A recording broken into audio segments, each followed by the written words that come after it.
And like that, we get it rolling on the Krug Show. Hit the band. There we go. Get the band rolling. Hope everybody's having a great Friday. It is July the 21st, 11:06 on the West Coast. Larry Krueger with you from the Pig and a Pickle Krug Show. Check out Pig and a Pickle, 2 locations, Emeryville and Corte Madera. They're open 7 days a week in both locations now from 11 a.m. till 8 p.m. or until they run out, and they do run out, so get there early. Pig and a Pickle, the best barbecue in all of Northern California. And back with us, it's Friday, normally right at 11, but we're 7 minutes behind this morning because of my tardiness, is the great Jack Hammer, who covers the 49ers for the Santa Rosa Press-Democrat and joins us as he always does on Friday. Jack, good to see you, man. How are you?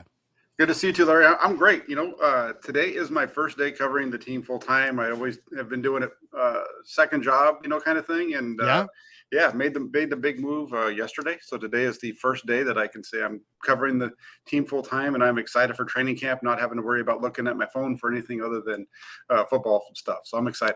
Oh, that is awesome, man. So and of course you're going to be at camp every step of the way. We're both going to be there watching when the Niners hit the field. And I titled this stream, "Are the 49ers Overrated?" And I'd love to say that, this was my own brainchild, but I actually pulled this one off of 49er Web Zone. I think it's a great topic. What do you think? This was a story on 49er Web Zone that was written by their staff writers. The couple guys, Brian Rennick and Zane, is it Nakwavi or Naki? They answered a question asked by an Eagles fan why they aren't overrated. But what do you think? Are the 49ers overrated coming into this year? Some people would claim, yeah, you know what? They don't have, they don't know exactly what's going on at the quarterback position. They're a little thin at defensive end. You're starting Colton McKivitz at right tackle. Are the Niners overrated? What do you think? It's an interesting question. It really generated. It actually started out in Philadelphia, right? Elliot Shore Parks, who's I think he's a radio guy out there, does some writing too. He originally was the one about 2 weeks ago, who said that the 49ers are the most overrated team in the NFL because they're expected to be, right there in the Super Bowl hunt. And I think his reasoning for it was because of the unknowns at the quarterback position, which is understandable. But beyond that, no way in hell are the 49ers overrated. They have the best roster in the league, I think, and especially in the NFC. And if the quarterback position is healthy, they're going to be right there. It's going to be them. They're going to be in the NFC Championship game, probably in the Super Bowl, if they just match what their potential is with what they have on this roster. To me, I would go right back to, now we don't know the health for sure of Brock Purdy, which makes the beginning of training camp all the more intriguing. And that is the ultimate question that needs to be answered because everybody beyond that is a little bit of a projection. If you have Sam Darnold as a starting quarterback, he's a first-year guy with the Niners. He's had just not a whole lot of success in the NFL. If Trey Lance is the number one guy, it's a projection because it's based on the traits that Trey has and the growth that he's made since entering the league. But if the Niners are getting the Brock Purdy that they saw last year, the interview that I think I would point to would be the Alex Smith interview with Matt Mayoko, where Smith basically was glowing about both Lance and Purdy, and he basically said that the key word I thought that really kind of turned my head was sustainability. He described Brock's success as not just impressive but sustainable. And I think that has been the primary. I've tried to crystallize, as we've talked about this quarterback question over and over during the offseason, the people that are pushing back on the 49ers or Brock Purdy individually, what they're really arguing using a lot of different verbiage to make their argument, they're arguing that it's not sustainable. Hmm. that yeah, he had success. Yeah, he went undefeated. Yeah, he won every game that he started and finished. He was the first quarterback or the third quarterback in like 50 years to win rookie quarterback to win two playoff games. But the argument is clearly that there are a lot of people out there that don't believe it's sustainable. And Smith, I thought, had the greatest line. He's like, look, a lot of these traits are kind of overrated. Arm strength, 40 time. It really comes down to processing, accuracy, and timing. And he thinks that Brock has those three traits, and that it wasn't accidental, and that the success that he had last year was not only impressive, but that it's sustainable. And I agree with him. I really do. And for that reason, I think if you really believe that Purdy's success is sustainable, you can't argue that the Niners are overrated.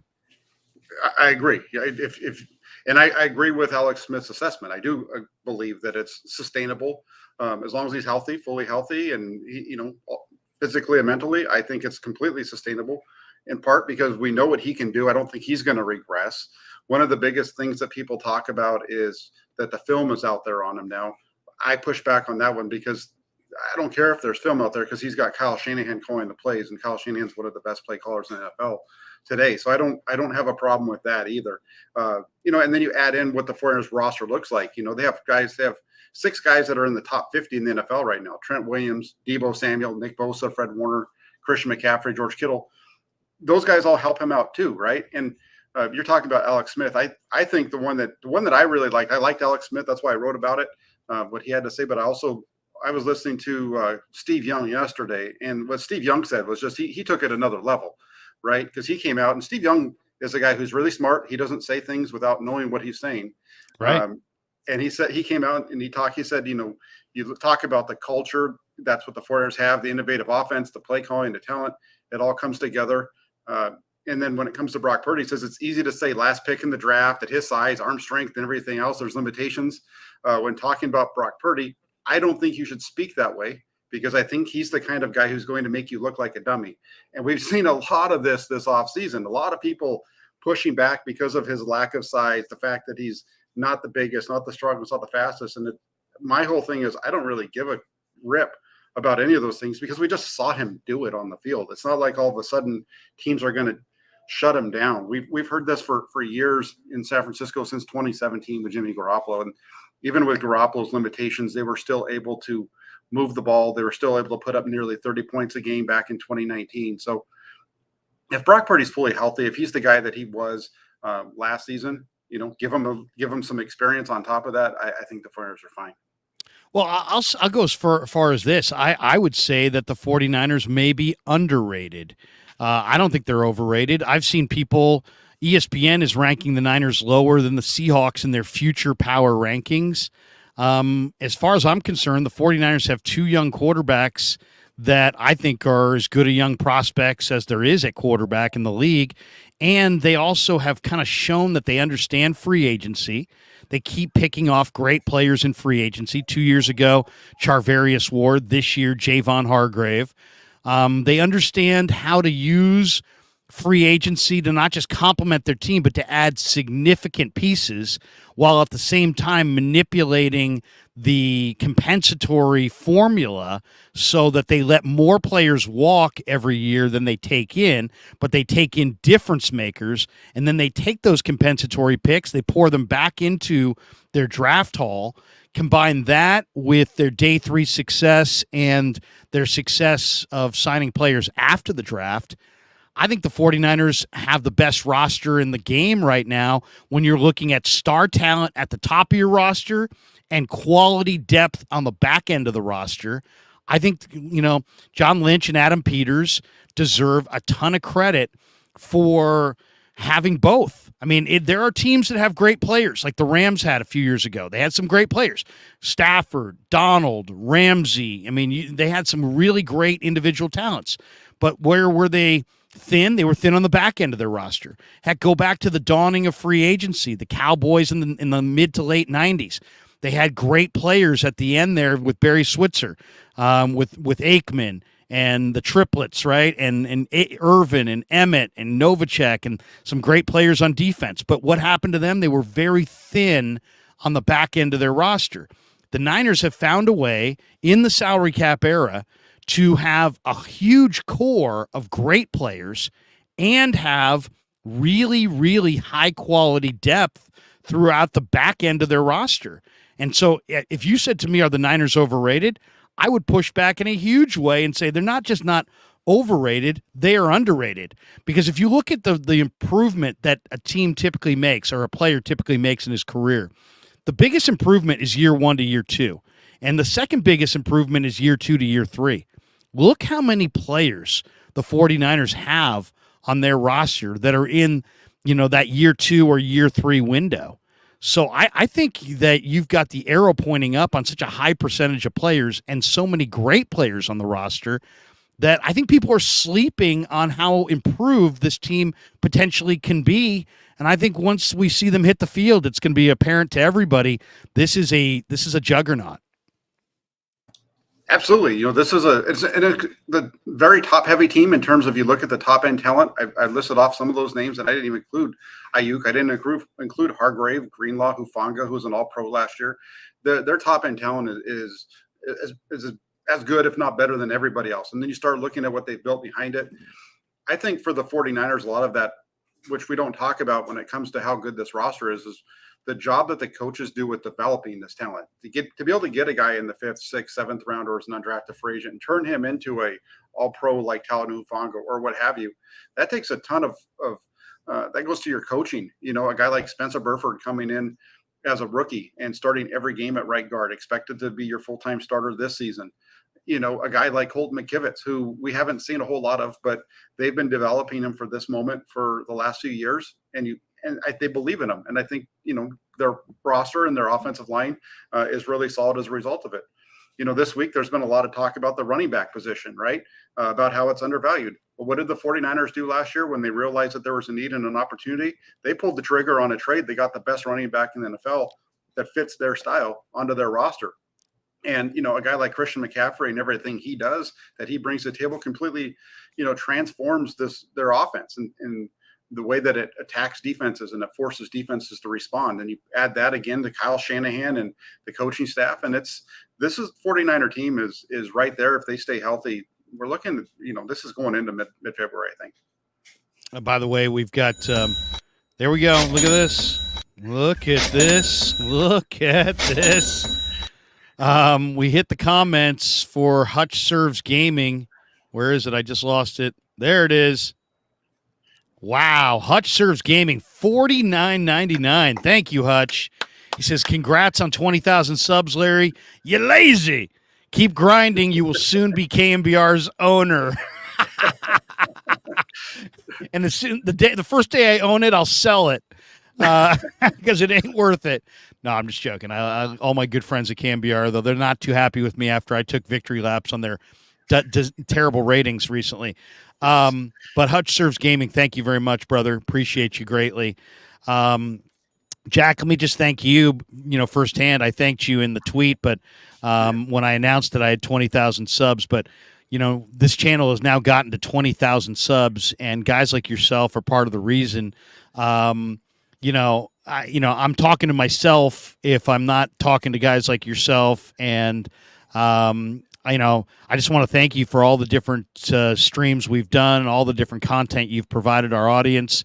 I have really high standards for this channel, and I really only want to put people out there for the audience that are guys that are really credible and know their stuff.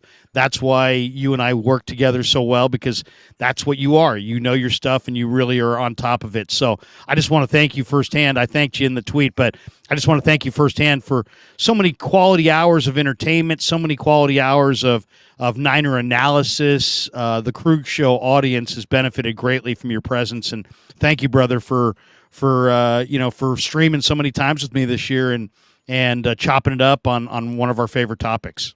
Absolutely. And also, congratulations to you on getting there. And the thing with you, and somebody said it in the comment section, hardest working guy on the internet. You're doing this stuff all day long, whether it's 49ers, Warriors, Giants, all these post game shows, everything you're doing, you're working like crazy to get where you are, and so you deserve all the positivity that comes with it. I appreciate that. G Martinez says I was here for 1,000 at the 1,000K mark. G Martinez says, yeah, 1,000K. Larry used to read my chats. He's joking. New Dawn Red October says Larry sure has changed since he hit the 20,000 sub mark. Thank you. Yes, I've changed immensely. I'm not even the same guy. I don't even recognize myself anymore. As far as the rookies, what do you think about this rookie class? There's a lot of rookies here. It's amazing. The Niners didn't have a number one or a number two in this last draft, and they still came away with a really impressive draft haul. Just looking at their depth chart, Isaiah Winstead, Ronnie Bell, Joey Fisher, Corey Luciano, Ilm Manning, Cam Latu, Braden Willis, Ronald Awatt, Kalen Laburn, Jack Coletto. Those are the rookies on offense. On defense, Spencer Wagee, Robert Beal Jr., D. Winters, Jalen Graham, Darrell Luter Jr., Jair Brown, their highest pick, their third-round pick, Avery Young, Deshaun Jameson, Jake Moody.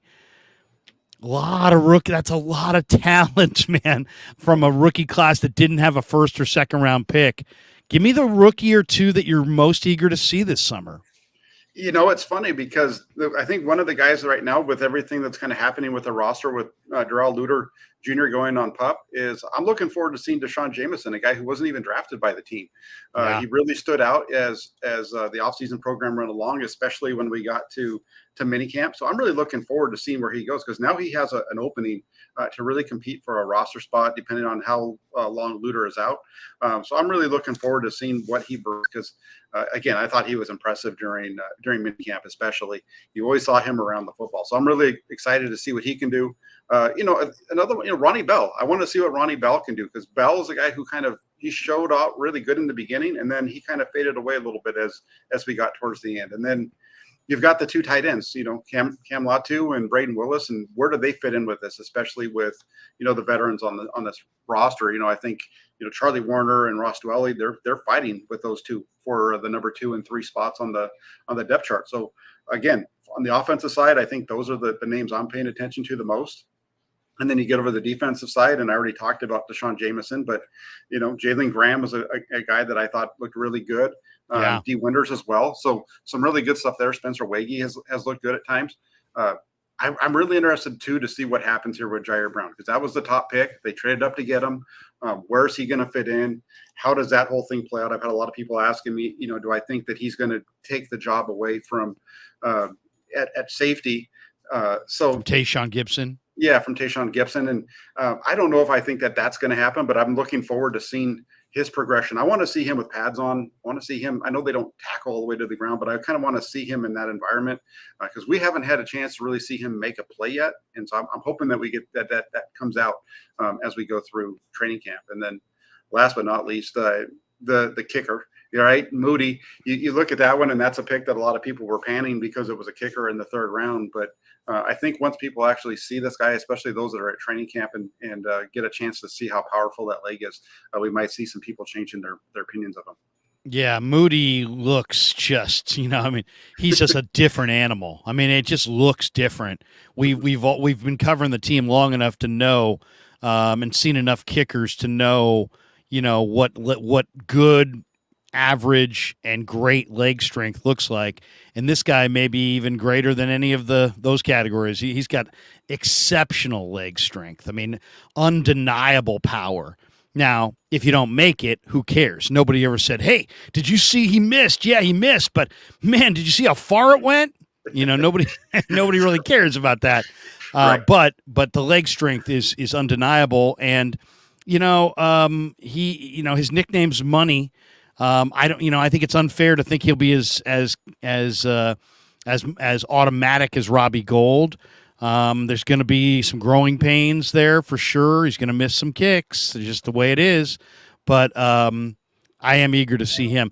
I would say the couple rookies that I'm really eager to see, the Niners have such an incredible run with these undrafted rookie running backs.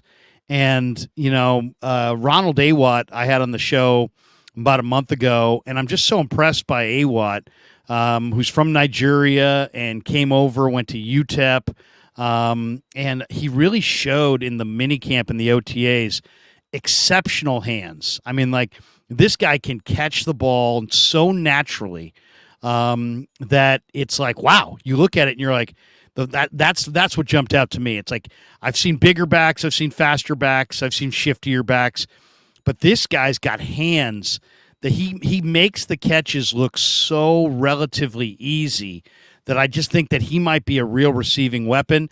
And then Kalen Laburn can catch the ball in his own right, but he's also 5'9", 210 probably in that range. So he's super compact. He was a 5-star guy coming out of high school, went to Florida State, got his degree at Florida State, then transferred to Marshall. He had a season last year where he carried over 300 times. I'm a big college football fan. I watched Marshall Notre Dame in South Bend. Marshall beat the Golden Domers in their backyard, and Laburn was probably the number one reason for it. And if you look at how many times he carried last year, he is the definition of a bell cow back. And then when I watched him in camp, granted, it's shoulder pads and there's not a lot of hitting, but this guy's going to run through arm tackles. He can catch the ball. He's really shifty. He's got great lower body power in his legs. So I'm really eager to see those two running backs. I also think Braden Willis might make an early impact. I think Ronnie Bell might win a roster spot maybe even over Jawan Jennings. And then Jalen Graham really jumped out to me. Deshaun Jameson and Wagee as well. But the two guys I really can't wait to see because of the Niner track record are those backs. And, there's not really a roster spot for either Awat or Laburn. You got McCaffrey, you got Elijah Mitchell, you got Jordan Mason, you got TDP, Juszczyk. And then I also had Jack Coletto on the show. Coletto's a genius. He's a mechanical engineering major. So they got three really nice prospects. Juszczyk's a Pro Bowler, an All-Pro player. They got a nice little backup fullback behind him, and they got four good running backs, and then two undrafted guys that I think both showed something. So, you got to give Peters and Lynch and the Niners scouts some credit. Lynch talks about it after the draft. He's like, yeah, the guys are upstairs right now trying to get some of these undrafted guys that we like signed.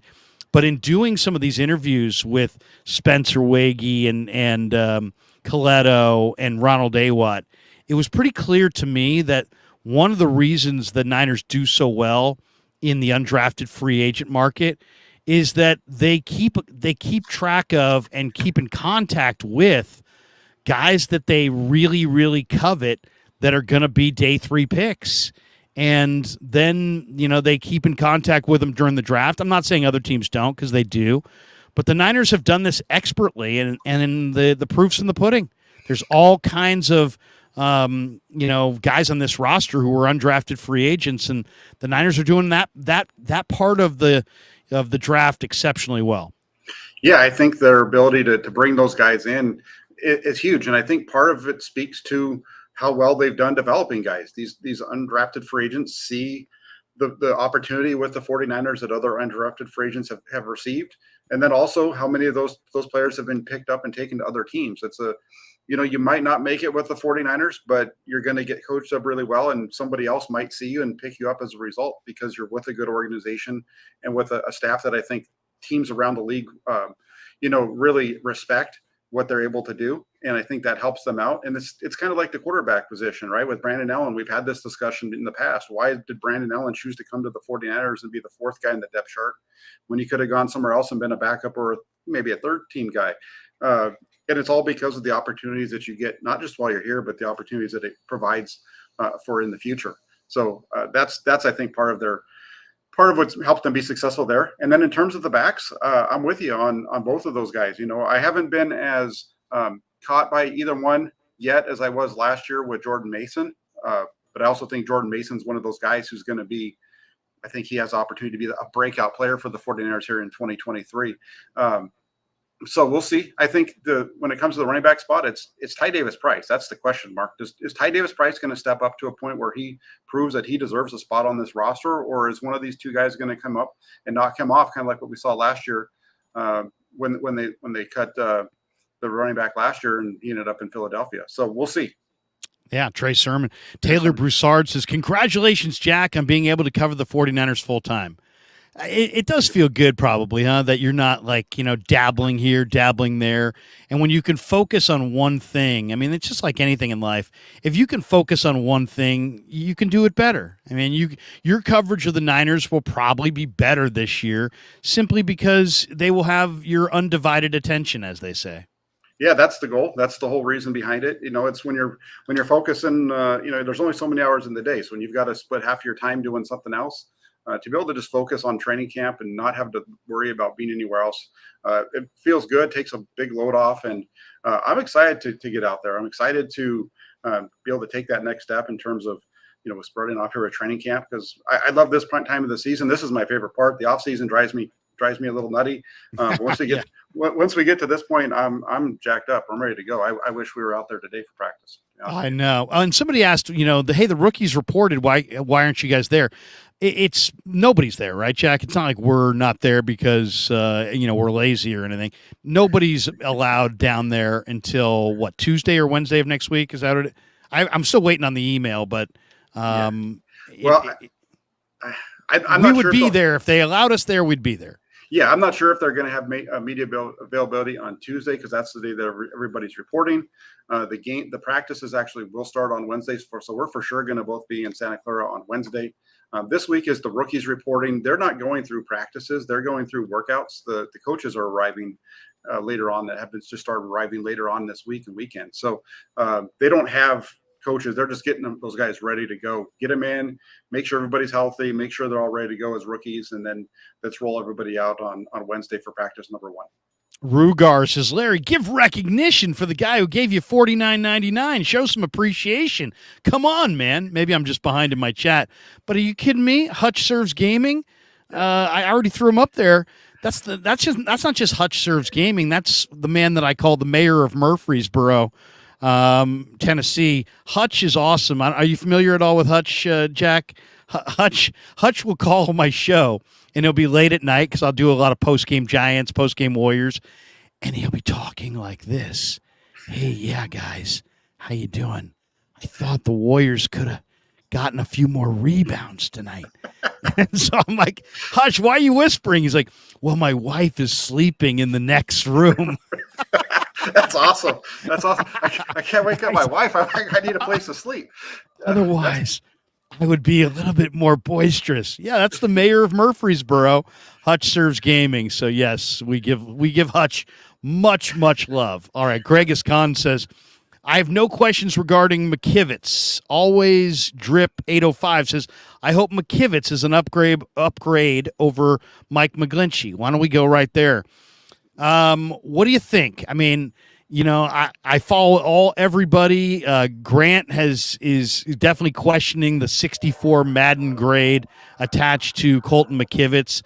I'm not nervous about Colton McKivitz. And it's not just because I like Colton McKivitz personally, and I do.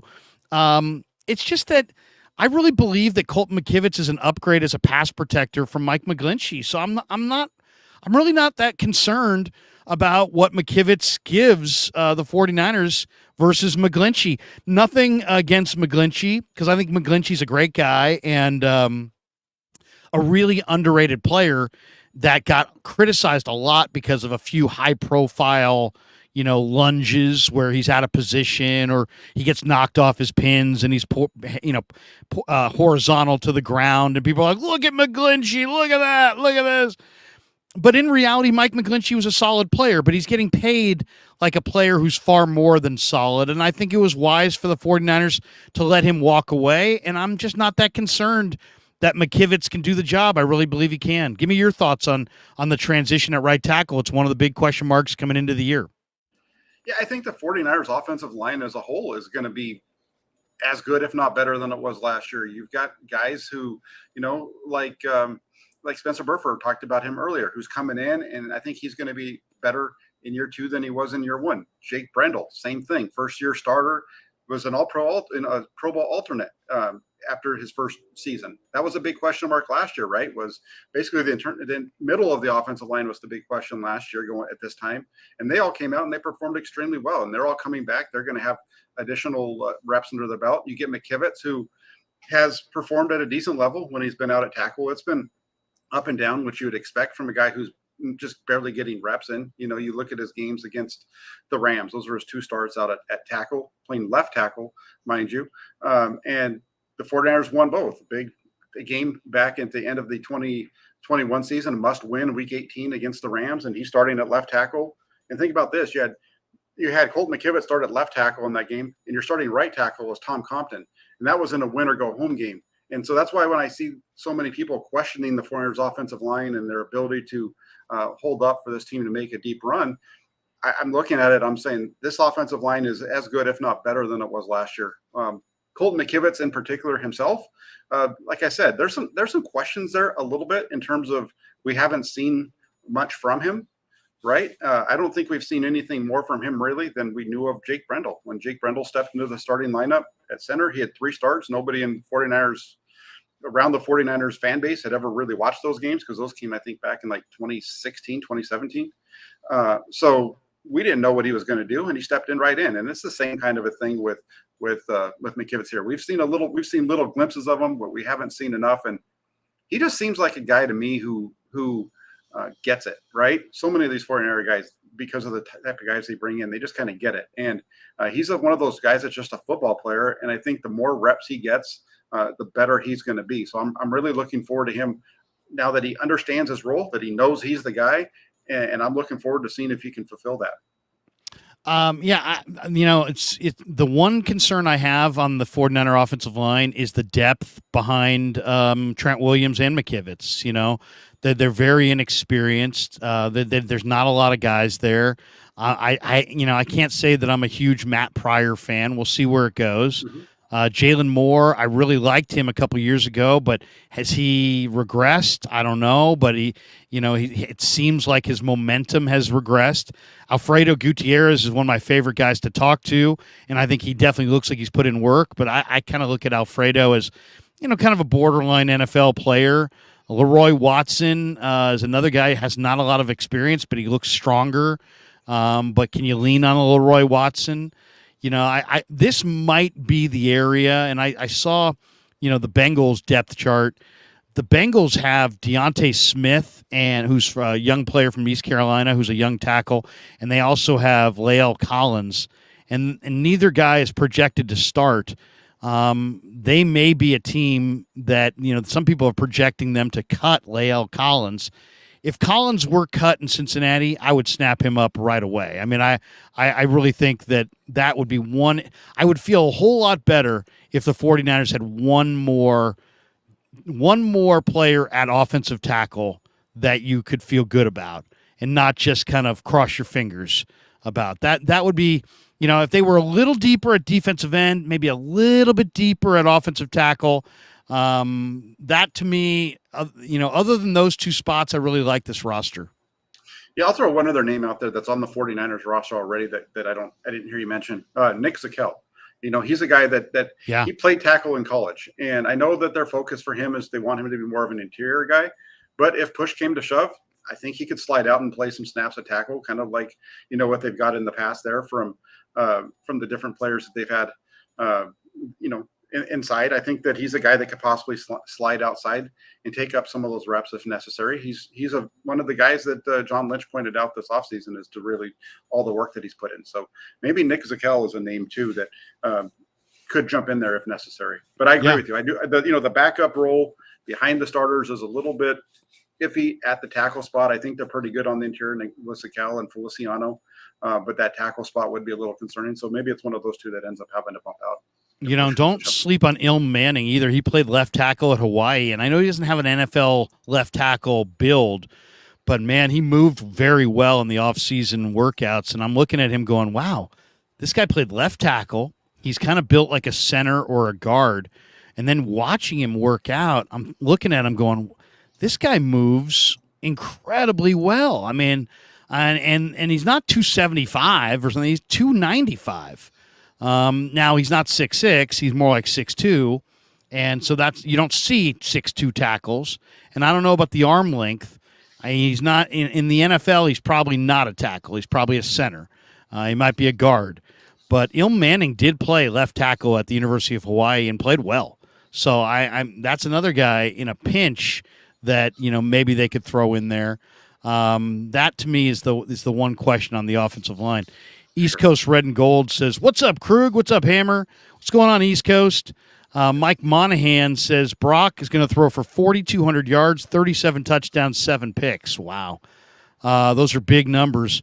If Brock Purdy is the starter all year, what do you project for numbers? Do you project a backslide? Will he have a sophomore slump? I went through all of his starts on the All-22 over the last month with a fine-tooth comb, and it was impressive. It really was, that he was so resourceful. He was doing this as a rookie. His accuracy, put the ball in the hands consistently.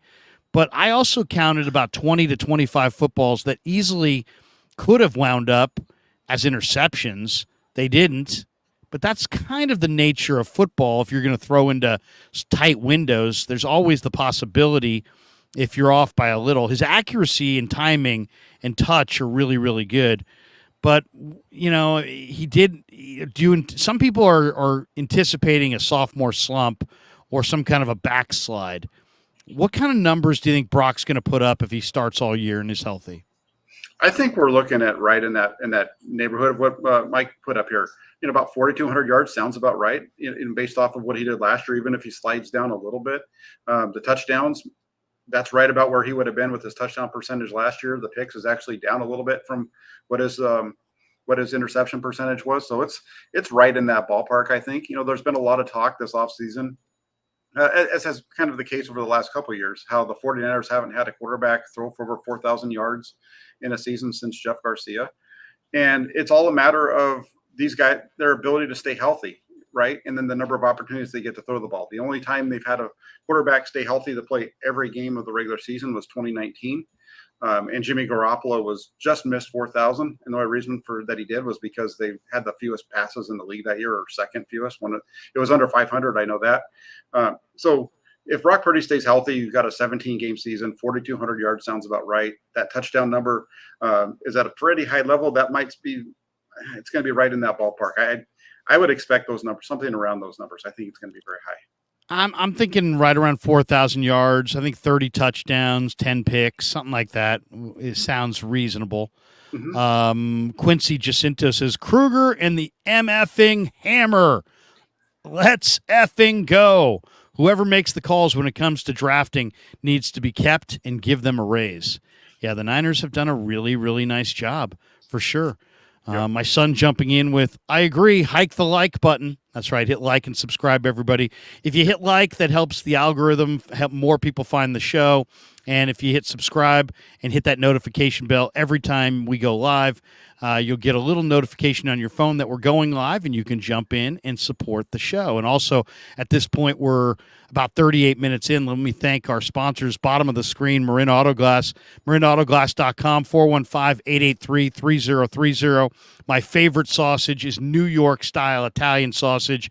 That's why you see them in the four corners of the screen. And, of course, the title sponsor of the Krug Show, Pig and a Pickle, the best barbecue in all of Northern California. In fact, J49 says, Pig and a Pickle did all of this for you, Larry. You owe them. Yes, I do. Yes, I do. You owe Pig and a Pickle. Yes, I do. Damon and Mary, the owners of Pig and a Pickle, are proud sponsors of the Krug Show, and we thank them every day for their incredible support. And go check out the best barbecue in all of Northern California, either in Emeryville or Corte Madera. One more from Hutch Serves Gaming. He says he was here for the first live stream, and I will never leave. Thank you for your love and knowledge of Bay Area sports. Keep grinding. 30,000 coming soon. You have to whisper because my wife is sleeping in the next room, and I don't want her to wake up. So that's why I'm whispering. on the Krug show. We got this one from Scott Hill. Hey, Larry, I grew up in Concord in the 1970s. All right. Well, I'll There tell you you, go. it's hot out here in Concord. It's probably hotter where you are, Jack. What? It's supposedly, my wife said it's going to be 99 today in Walnut Creek. You're a little bit deeper in the valley than I am right now. What do you projected at there, Jack?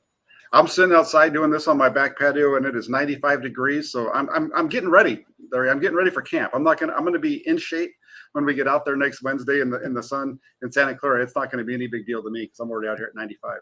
Do you go camp hat, It depends on or do you on. be, or do you burn and peel like me?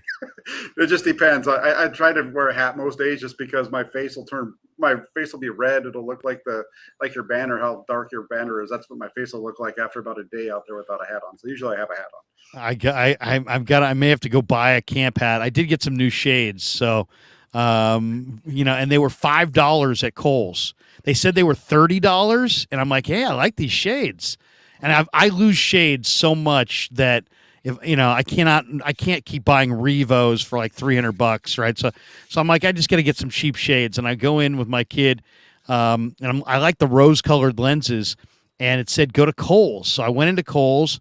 Sure enough, I find this pair. They say they're $30. I'm like, oh, great, perfect, $30. It's perfect for my budget. I'm walking to the counter. I hand the shades to the lady. She's like, that's $5.87. I said $5.87. She's like, yes, they're on sale. So, Look at you so breaking the bank on YouTube and $5 glasses. You're the guy I need $5 to follow. shades. I There just you want go. everybody to know when you watch me, the shades that I will be wearing in training camp, $5 freaking 87 cents. Robbie439 says, Larry, I've heard you throw out a take about Brock's almost intercepted passes, but for context, doesn't every quarterback have passes that are almost intercepted? I think that's really disingenuous stat. Oh yeah, it's not a stat. I'm just telling you what I'm seeing from watching the all 22. I'm the biggest Brock Purdy fan there is. I mean, come on. But yeah, I mean, there are people that feel like he'll regress this year and that he'll throw a bunch of picks. And almost one of the common refrains that we kept hearing was, well, he almost threw this pick and he almost dropped, they dropped that interception. And that's just the name of the game. I mean, you win some, you lose some. There may be a few more picks this year. Somebody may hold on to a couple of them. I'm just saying that, there's, you can throw too many picks, obviously, but you can also throw too few picks. And when you're not throwing any interceptions, that probably means that you're not trying to squeeze it into those windows that you need to be trying to squeeze it into. And when I think of this, I think of Alex Smith during his era with the Niners. He took so few chances with the football that I would have liked to have seen a handful of more picks if he had, because I think it would have also come along with, 7 or 8 more touchdowns and a lot more yards. So I know picks are negative always, but I'd rather have somebody who throws a few. Otherwise, you're probably leaving some yards and some touchdowns out on the field. What do you think, Jack? Yeah, I'm with you on that. I look at this, and this is something that's been brought up a lot as the near interceptions or whatever you want to say. And PFF has a stat, turnover worthy plays, and he was one of the top guys in the NFL, actually, in the as far as the low percentage that he had in the turnover worthy plays according to their metrics. So take that for what it's worth. In addition, for me, I look at this and I remember Jimmy Garoppolo in 2017. And a lot of people have tried to say the 49ers with Brock Purdy, it's Jimmy Garoppolo. It's kind of redo of what they did in 2017 with Garoppolo. And I see a difference between the two. There was a lot of times where Garoppolo had either near interceptions or interceptions where you just had balls getting thrown up and it was kind of just, a ball up for grabs, and it was a guy coming back and making a great catch, so it wouldn't be an interception or what have you. And those are like where you can see it maybe turning the corner and going the direction. With Brock Purdy, I don't really remember ever seeing him just throw the ball up in the air, hoping for the best, other than maybe the pick against Miami, which was a 4th down. We're going to, basically an arm punt type of a situation. So I don't know. I look at this and almost interception. I'd rather have a guy that's going to take those shots down the field than isn't. There was a graph that I put out, I think it was last week. I saw it come through from somebody with PFF, and it was showing the open window throws and then comparing those to where the quarterback actually threw the quarterback open in a tight window. So, open window throws are good, tight window throws are bad.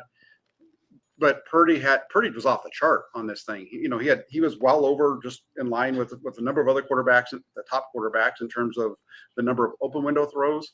But then when he was throwing guys open into tight windows, he was way up there. And he only had 200 attempts or dropbacks roughly, so it's a small sample size, whatever.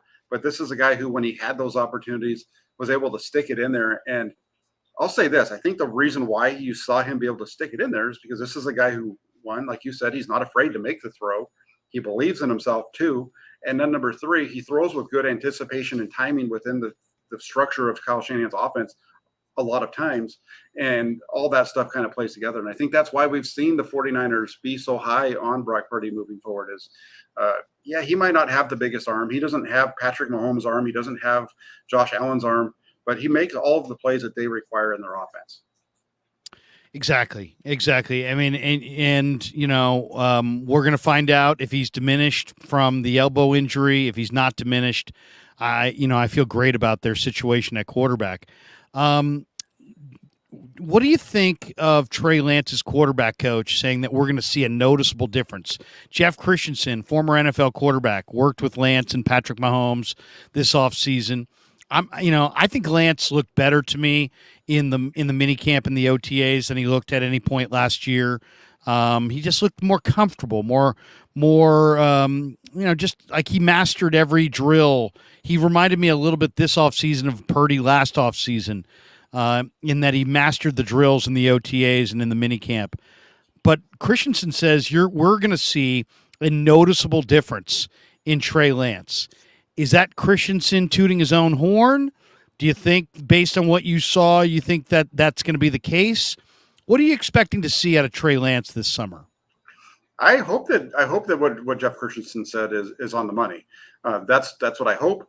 I'm a little different than you. I have a little bit different feel on it when I go back to OTAs and minicamp with what I saw from Trey Lance. I saw a guy who was very similar to what I'd seen in the past. When it comes to Lance, what I want to see is him just be more consistent with it. There were stretches in camp, especially during minicamp, where he looked awesome. There was a stretch, I don't remember which day it was, but he had like 3 passes down the field in that intermediate range, and it was just all on the money, on time, layering underneath linebackers and underneath defenders and what have you. It looked awesome. But I've seen that from him. I saw that last year in training camp at times during like move the ball periods, during like a 2-minute drill, for example. So I've seen him do those things in spurts. I want to see him do it on a regular basis. And for me, I'm more in line with what Steve Young said. He's got to go show it. And listening to Steve Young talk about it was right along with what I've been saying. It's like you're not the guy. You were the guy. Somebody passed you up. Now everybody's doubting you. Now you need to go out and you need to take the job. You need to tell them that I'm the guy and I'm going to be, and you don't have a choice but to play me. And that's what I want to see from Trey Lance. I've been wanting to see that since 2021. I think that's why some people think I'm so negative on him. I'm not so much negative. It's just he hasn't fulfilled his potential. This is a guy who we know is big. He's strong. He's got a hell of an arm. He can do all these things. He's smart as heck. But I want to see that translate into the field. Do I think he can do it? Absolutely. But am I going to say he will? No. But I'm excited to see what we see, what happens. The last thing that I'll say on that is, with what Christensen said is, if you're a 49er fan and you're a Brock Purdy guy and you think Brock Purdy should be the starter and you don't like Trey Lance, you need to put that aside right now, because if Trey Lance comes out and he does what Jeff Christensen said, and Brock Purdy's able to come back and he's healthy and he's doing what he said, and you have these two guys playing at the top of their game, that is the best thing possible for the team that you're rooting for. To have two guys that can be starters, one of them's only going to be on the field at a time, but having a couple of guys like that, it's just such a different thing for the 49ers than what we've seen in the last few years, and would be awesome to see that happen. Michael Miller says Trey Lance is a bust, and that is just what he is. He does not have it. Michael, I understand where you're coming from. I don't necessarily agree.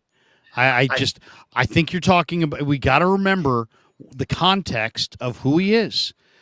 Yes, you can judge him against other NFL quarterbacks, but really, I think that's where you're going to make a mistake, because his he's not other NFL quarterbacks. He is the least experienced quarterback to hit this league in the first round in 4 decades.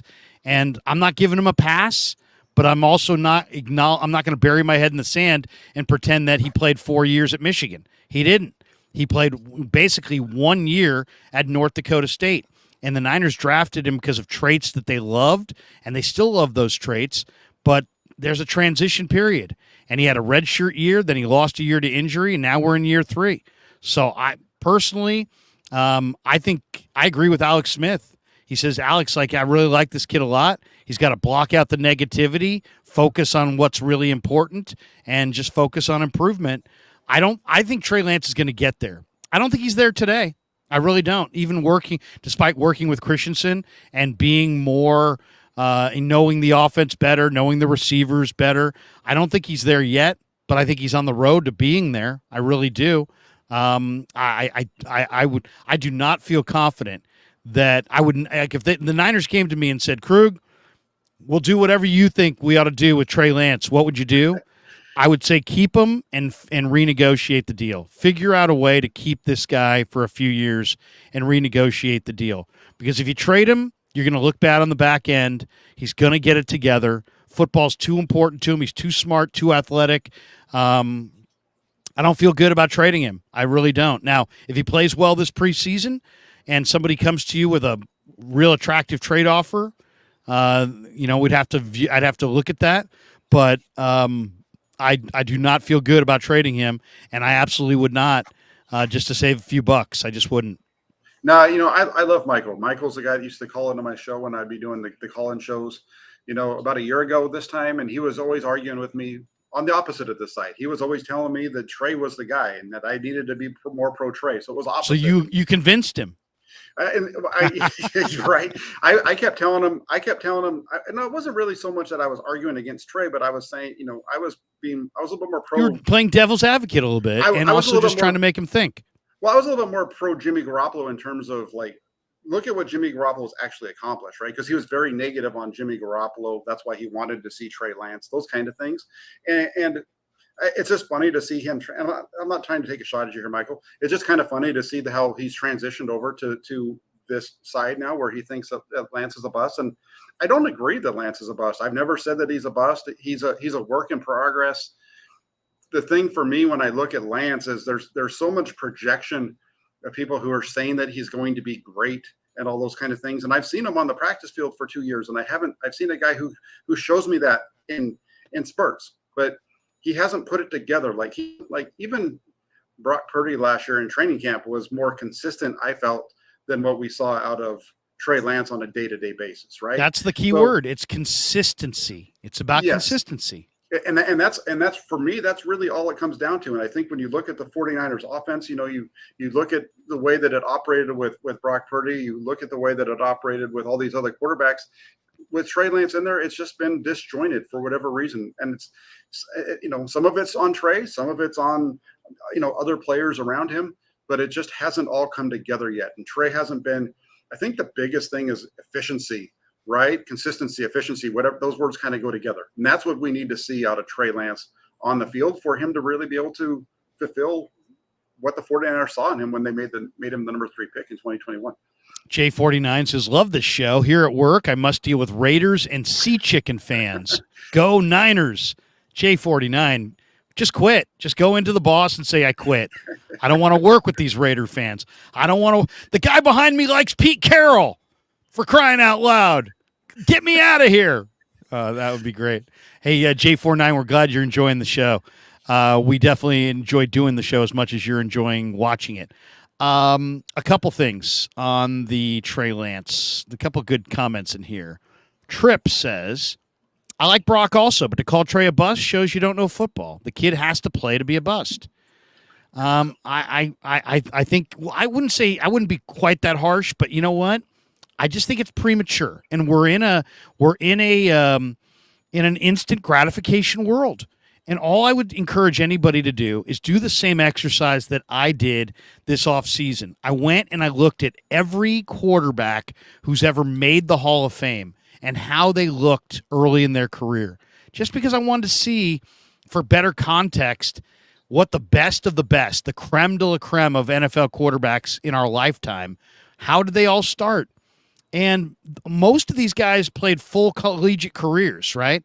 And yet it is uncanny how many Hall of Fame quarterbacks absolutely stunk it up in the first part of their career. How many guys didn't get it going till 26, 27, 28 for Kurt Warner, 31 for Steve Young, 33 for Warren Moon? I mean, we're talking about Aaron Rodgers is a great quarterback. He went to Cal. He was phenomenal at Cal. He sat for 3 or 4 years behind Brett Favre.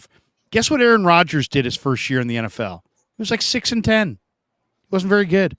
Joe Montana is one of the greatest young quarterbacks I've ever seen. He was like 3-6 in his first 9 starts. Steve Young's a Hall of Famer. He was like 11-21 to start his year or start his career, and was a broken player in Tampa and had to come to San Francisco and kind of rebuild himself up. So Dan Fouts started slowly. Kenny Stabler started slowly. Roger Staubach had a naval commitment. He started slowly. Troy Aikman started slowly. Peyton Manning threw 28 interceptions as a rookie. I mean, Josh Allen started slowly. The exception to the rule is Russell Wilson and Roethlisberger and Marino and Pat Mahomes. But those guys are the exception to the rule. They're not the rule. The rule is that it takes a little time. And if you go look at those numbers of every Hall of Fame quarterback and do that exercise, it'll take you about a half hour. You'll see what I saw, which is, and I did a video on this. If you want to go back on my Krug Show channel and look for this video, you'll be absolutely floored by the sheer number of Hall of Fame quarterbacks that started slowly. I'm not saying Trey's going to the Hall. I'm just saying let's pump the brakes on the bus talk because I think it's premature. Michael Miller says, I just woke up and seen Trey and what he is. Okay, I hear you. But, I'll say this. Like all things, we all are like this, whether it would be with sports or other things. Our opinions evolve, right? Our opinions evolve based on our life experiences and what we see and what we witness. Some people that you used to love, you can't stand today. Other people you didn't love at all at the beginning, they're some of your best friends now. Athletes that you thought were no good, you think are pretty damn good now. Guys that you thought were great, now you don't think are so great, right? All of our opinions evolve. That's all I would say. Yeah, I think that's fair to say that, and it's fine. I think when you look at the guys that have had success or haven't had success, it's easy to see. With Lance, do I have doubts about Trey Lance? Absolutely, I have some doubts. I do too. But at the same time, I have some things that I think, I see both sides of it. And that's why when I do my reporting, I always make sure after practice, I show if it's been a bad practice, I still show a couple of positive pieces of what he did, because it's never just a crappy day. Usually they have something good that they did and you can point it out. And with Lance, it's just, there, you see it. I've seen it in almost every practice. I see at least 1 or 2 plays where it's like, wow, that's really good.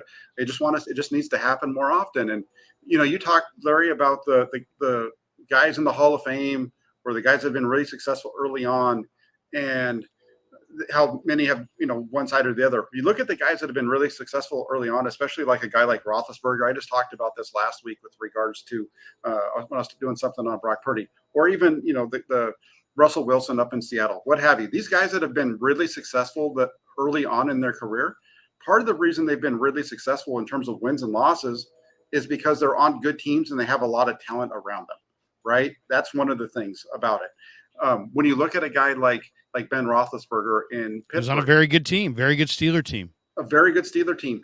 They ran the ball. They ran the ball over 600 times that year. He hardly threw the ball at all. He was like averaging like 20.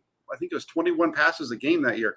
They had a couple really good running backs led by the bus, and they were a run heavy team with a hell of a defense, and that's why they won a lot of games. Year 2, he improved and so on, and just he got better as it went along. And when you look at that with the 49ers, there's been a lot of talk this offseason about Christian McCaffrey and the influence that he's had, and I pushed back on some of it. But what I will say is I sat down and I looked at the numbers, because all these guys are pretty close from 9 yards and in. That's not, most of these guys are going to hit pretty good. It's really what they do in that intermediate range, that 10 to 19 yard range. That's Right. where you really make it. And there's been a lot of talk this offseason about the fact that when Brock Purdy was the quarterback, he completed 80.4% of his passes in that 10 to 19 yard window. And Which is nobody an else. extraordinary number. Yes, compared to like the next closest was like 73% or something like that. So I was like, let me take a look at this. So I went back and I looked at what Jimmy Garoppolo did. Garoppolo last year was like 62%. Wow. But when I looked at where Garoppolo was when he had after the Christian McCaffrey trade, so from Kansas City on until he got hurt, he was at 75.8% in that area. Great number. Which doesn't get looked at because it's not his full season number. So you've got to do some work to find it, and people aren't doing the digging. And so what that tells me is that I've said this all along. I felt like once Christian McCaffrey got added to the passing game, it helped open up that area because you've got the vertical component and so they're stretching defense. You've got the ultimate safety valve. Absolutely. And then you got that underneath guy, which draws coverage. So they're stretching that defense so much vertically and short that opens up that middle area, and the quarterbacks took advantage of it. Now that's where Trey Lance is going to make his biggest leap. We know that he can hit the underneath throws at a decent rate, other than in the rain. He struggled a little bit in that game in Chicago, I think partly because of the rain on the ball and stuff. But you look at what he can do. If he can hit consistently in that 10 to 19 yard window, it's going to change his game. And somebody in the comment section mentioned Christian McCaffrey a little bit ago. It's, and yeah, that's where he affects it. And that's where, again, I think that there's going to be a little bit of a bump for Trey Lance with Christian McCaffrey, but the extent, I don't know. And he needs to go out. He needs to show us what that is. Yeah, no question. Micah Kayimba says Lance is just a distraction on the team. People are walking on eggshells about the truth. He's still a work in progress. 2 years in, dude is a bust. All right, there's that opinion. Michael Miller says Trey Lance started 4 games and scored 6 points in the first half of all 4 games. In Chicago and Houston, both were super bad teams. Okay, I mean, I hear you. I think we're all very keenly familiar with every moment thus far of Lance's career. I would just say, if you think I know anything about football, I would just say my advice would be pause and let's see. I know that's not sexy. I know that's not going to drive people to to donate money to the channel or it's not going to drive viewership on YouTube. But let's all take a pause and let's see what it looks like. I think Trey's going to be quite a bit better this year. I really do. I think he's going to get there. I don't know that it's not going to be in time for week 1, but I think he's going to get there. That all being said, I did a live stream last night with Vish and Jesse, and the 3 of us, I said, let's get on the record right now on how you think this 49er quarterback situation is going to go. Let's make some predictions. And I'll tell you, I'll go first since I already did this last night, and then I'll hear yours, Jack. But I'm predicting Brock is healthy and starts week 1, and he's your number 1 quarterback. I think Trey beats out Sam Darnold for the number 2 job and is number 2. I think the 49ers opt to keep Brandon Allen at $1,080,000 as their third-string quarterback, and I think they will trade Sam Darnold at the cutdown for something, 5th-round pick, maybe a 4th, maybe to a team like Green Bay, who's got Sean Clifford and Danny Etling backing up Jordan Love. I could see something like that. So if I got to be on record with this, Brock wins the competition. He's your 1. Lance plays well this summer. He's your 2. They go for financial reasons with Brandon Allen as number 3 because they do have a lot of money they want to roll into next year's 2024 cap because they got a lot of big money coming up next year. And Darnold is sacrificed in a trade. That would be my prediction on what we're going to see this summer. Give me yours. Yeah, I'm going to stay consistent with what I've said in the past. I think that Brock Purdy will be the week 1 starter. I think he'll be the starter. I don't know if he'll be able to start every game, but when week 1 hits, it's going to be Brock Purdy. I think we're going to see him active earlier in training camp than a lot of people have projected. So we'll see how that goes. But Brock Purdy, the starter. I think Trey Lance is the backup. I think we'll see him show some improvement during training camp. And I think he's going to be the backup. And I think that Sam Darnold will be number 3. I don't see Brandon Allen staying with the roster. I know that the salary structure and the way that it works out is a little backwards for the 49ers, but I do think that Sam Darnold is the guy that they want to have be on this roster as our number 3. I think Brandon Allen was more of a guy that they added on at the last minute because they still didn't have Brock Purdy, and they realized they needed to have another quarterback out there, and they were able to get a veteran to do it instead of a young guy. So I think it's going to be Purdy, Lance, Darnold in that order for 2023. Interesting Albert Breer article this week where he suggests that Trey Lance could play well this summer and be a cap casualty. Did you see the article, Jack? That he thinks who's that? Trey Lance? Trey Lance. He basically, his argument is that, Debo, Trent Williams, Armstead, Warner, Kittle, Mooney Ward, Hargrave, CMC, Ayuk, they account for nearly $190 million on their 2024 cap. He says Trey Lance is on the cap next year for $10.8 million, and that money's fully guaranteed. And Dre Greenlaw's number's north of $9 million, and that's without Bosa under contract for next season. So even if the cap jumps from $224.8 million to $250 million, he said some things are going to have to be moved around. Now we know the cap; it can be massaged. You can renegotiate guys. You can kick this can further down the road and delay, kind of paying the piper on the cap. But he basically said, and this is from Breer. He said a Trey Lance trade, if he has a strong preseason, could create some breathing room on the cap. He said and then he went on to say having both Warner and Greenlaw as off-ball linebackers may be a luxury, so Greenlaw may have to be offloaded. And then he talks about CMC. He says if he shows his age or gets hurt again, he could be on the chopping block. And then he also kind of throws out Kyle Juszczyk as a guy who, may be in his final year due to cap reasons. What do you think? I mean, I guess the question is this. I mean, I do expect Trey to play well this summer. The question is this. Are the Niners all in on Trey, or are they all in on Brock?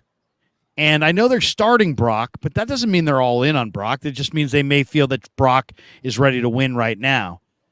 If they're all in on Trey, then if he plays well in this preseason, that's just going to mean that he's the number 2 quarterback over Darnold and Allen. Unless he plays spectacular and Purdy is just not good at all or not healthy, then Trey could wind up being the week 1 starter at Heinz Field. So all these things are possible. But I kind of look at this as if Trey plays well, he's at minimum the number 2 quarterback. But Breer is saying something that kind of does jive with what we've heard from Rappaport and some of these other guys that, hey, they're not going to trade Trey Lance at the draft, but they may trade him in August once they find out that Brock's healthy, and almost as if somebody has told them that. What do you make of that? Is it possible that Trey Lance has a very good preseason, a very good camp, that Brock Purdy's healthy, and that the 40 – I really believe Trey's going to play well. What I don't know, Jack, is how are the Niners going to respond if he plays well? And if are they going to respond by saying, man, Trey looks great. He's still very much part of our future, and let's invest in him and do what we have to do to make the money work down the road, and he's here and he's our guy? Or are they going to be, hey, you know what? Trey's playing really well in the preseason, and now the Falcons and Commanders and Titans are calling, and they're upping their offer. Do you think a good productive summer from Trey could lead to a trade at the cut down for Trey, or does it just make the Niners feel better about drafting him?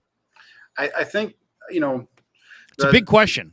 It was. I don't think that the 49ers are all in on, with any of these quarterbacks. If you just listen to what they've said, they're not all in with Brock Purdy. They're not all in with Trey Lance. They're not all. They're definitely not all in with Sam Darnold.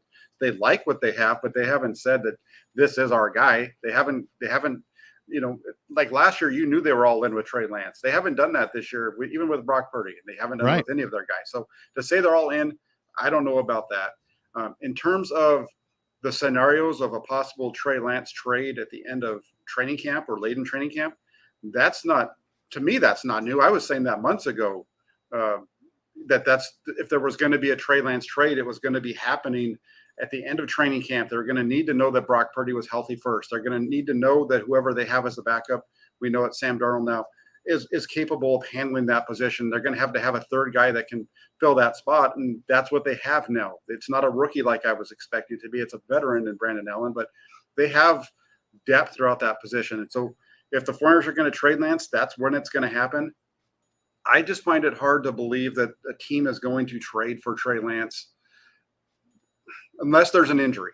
If there's an injury to a starter, then there might be a trade for Lance. But you look around at the teams that are usually thrown in this mix. It's Washington, it's Atlanta, it's those teams. And Washington, I think, is pretty happy with what they have in Sam Howell. This is a guy who has played a lot of football. There's a lot of development that's already taken place with him from his college days. So I feel like they like him a lot. And I think it's the same situation in Atlanta. You know, there was the person a couple of weeks ago who was saying that the 49ers in Atlanta had talked about, you know, a trade for Lance, which it clicks all the buttons, right? Because back before the draft in 21, there was a lot of people that were expecting Lance to end up in Atlanta anyway at number 4, which is why the 49ers traded up to 3 and so on.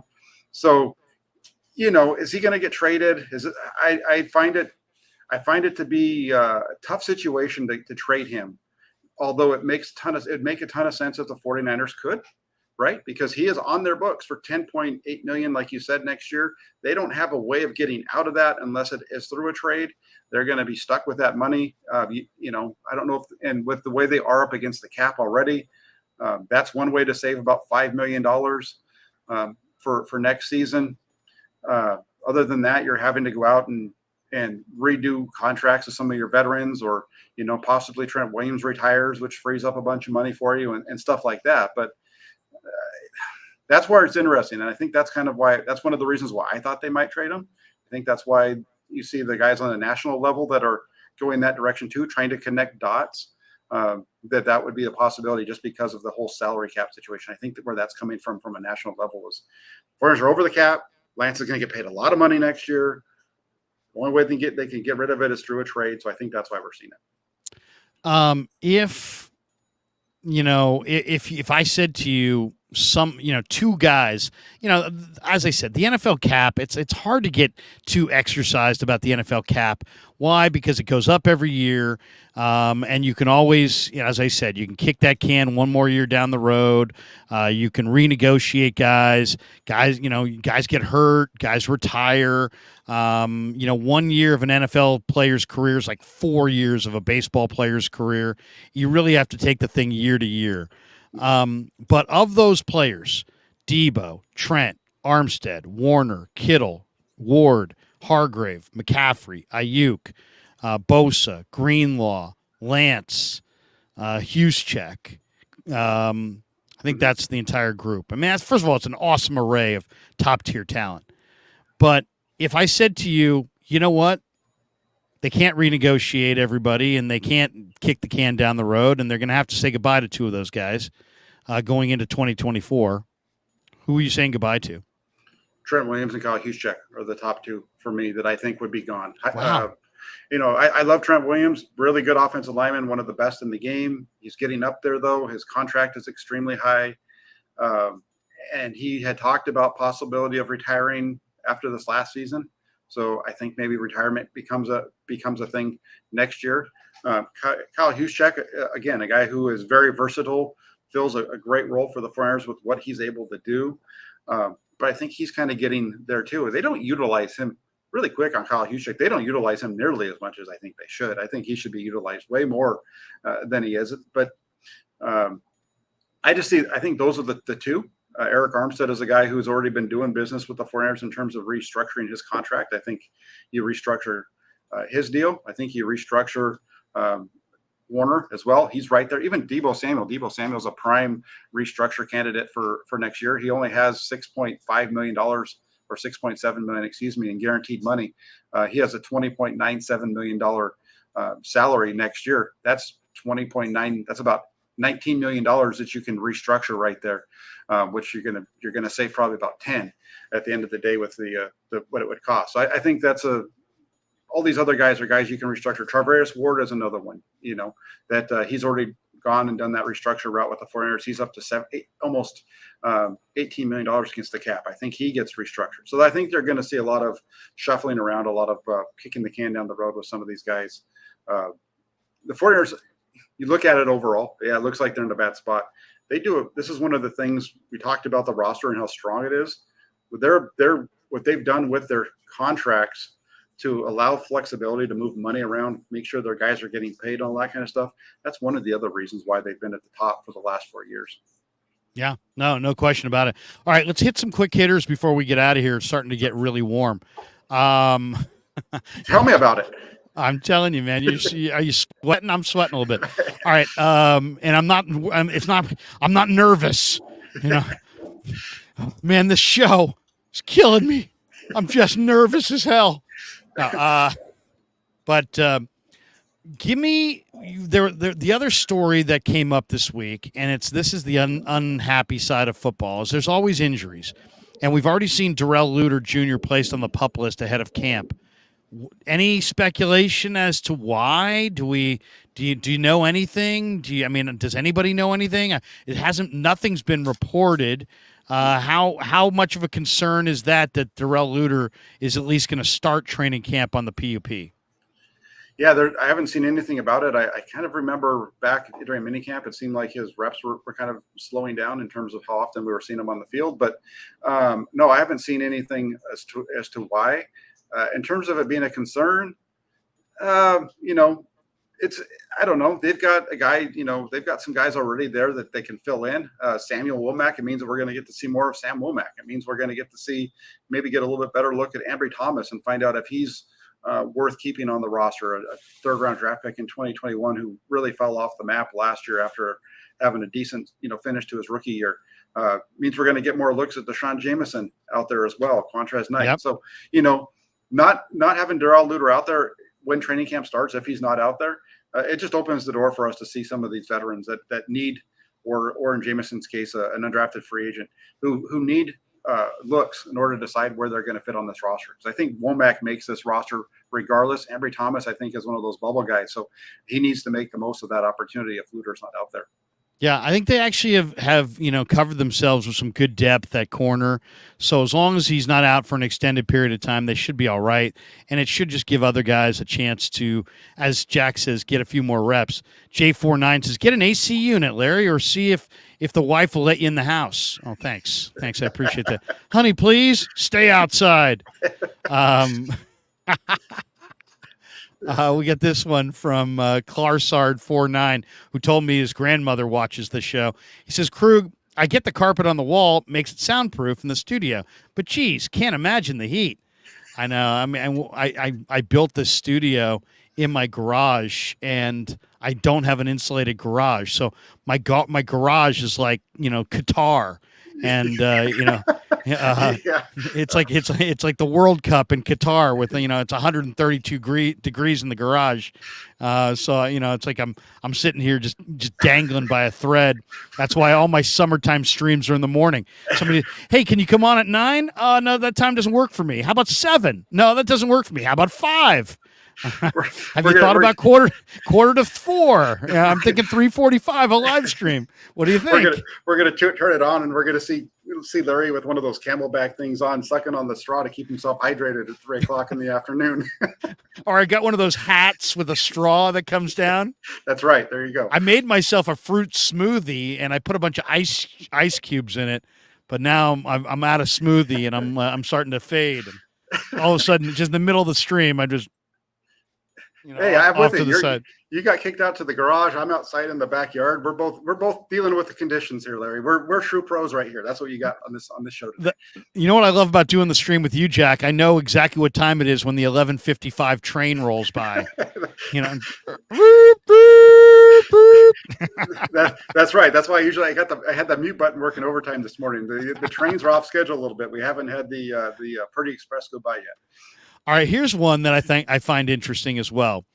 Eric Mangini, the Mangenius, coached in the NFL from 95 through 2015. He was part of 3 Super Bowl championship teams.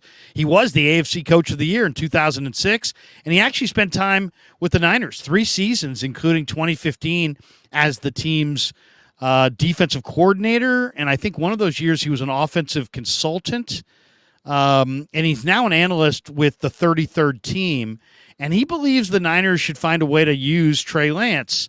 This is the quote from Mangenius. He says, "In my mind, Trey's got as much opportunity as either of the other 2 guys to play and play a lot this season. And even if he's not the starter, why not take advantage of the skill set that he did show in college? His ability to run with the ball, his ability to make plays with his feet. Put a package in for him with the idea that he can contribute in a meaningful way to the offense. He can be another element that teams have to prepare for. And then if he does have to go in a game as a starter at some point, he's got some experience, so he's not going in cold. It seems like that's the way that makes sense. I understand you may not want to ruffle Brock Purdy's feathers, but we're not talking about a 10-year vet here." What do you think? I mean, this... the Niners tried this with Trey Lance during his rookie year in 2021. They inserted him into a couple key games and key scenarios to try to, maybe throw off the defense. He played 178 snaps in 2021. He even started a couple games. But the veterans pushed back on that, and we're like, hey, look, if Jimmy's going to drive us to the 5, and then he's trotting off the field, and here comes Lance, I think they viewed it as a slap in the face. And the quarterback position is not just, you're not just a guy on the field, you're the leader, and it's like taking a jockey off the horse coming down the stretch. You just don't do that in the Derby, right? You don't get to the top of the stretch and off goes Russell Bays, and here comes Johnny Velasquez, Johnny whatever. What do you think? I mean, in a way, he's basically saying the Niners ought to use Trey Lance the way the Saints have utilized Taysom Hill. Do you see any credence in that argument, or does it bring up more questions than it answers? No, it's like you said. They did this in 2021, and in 2021.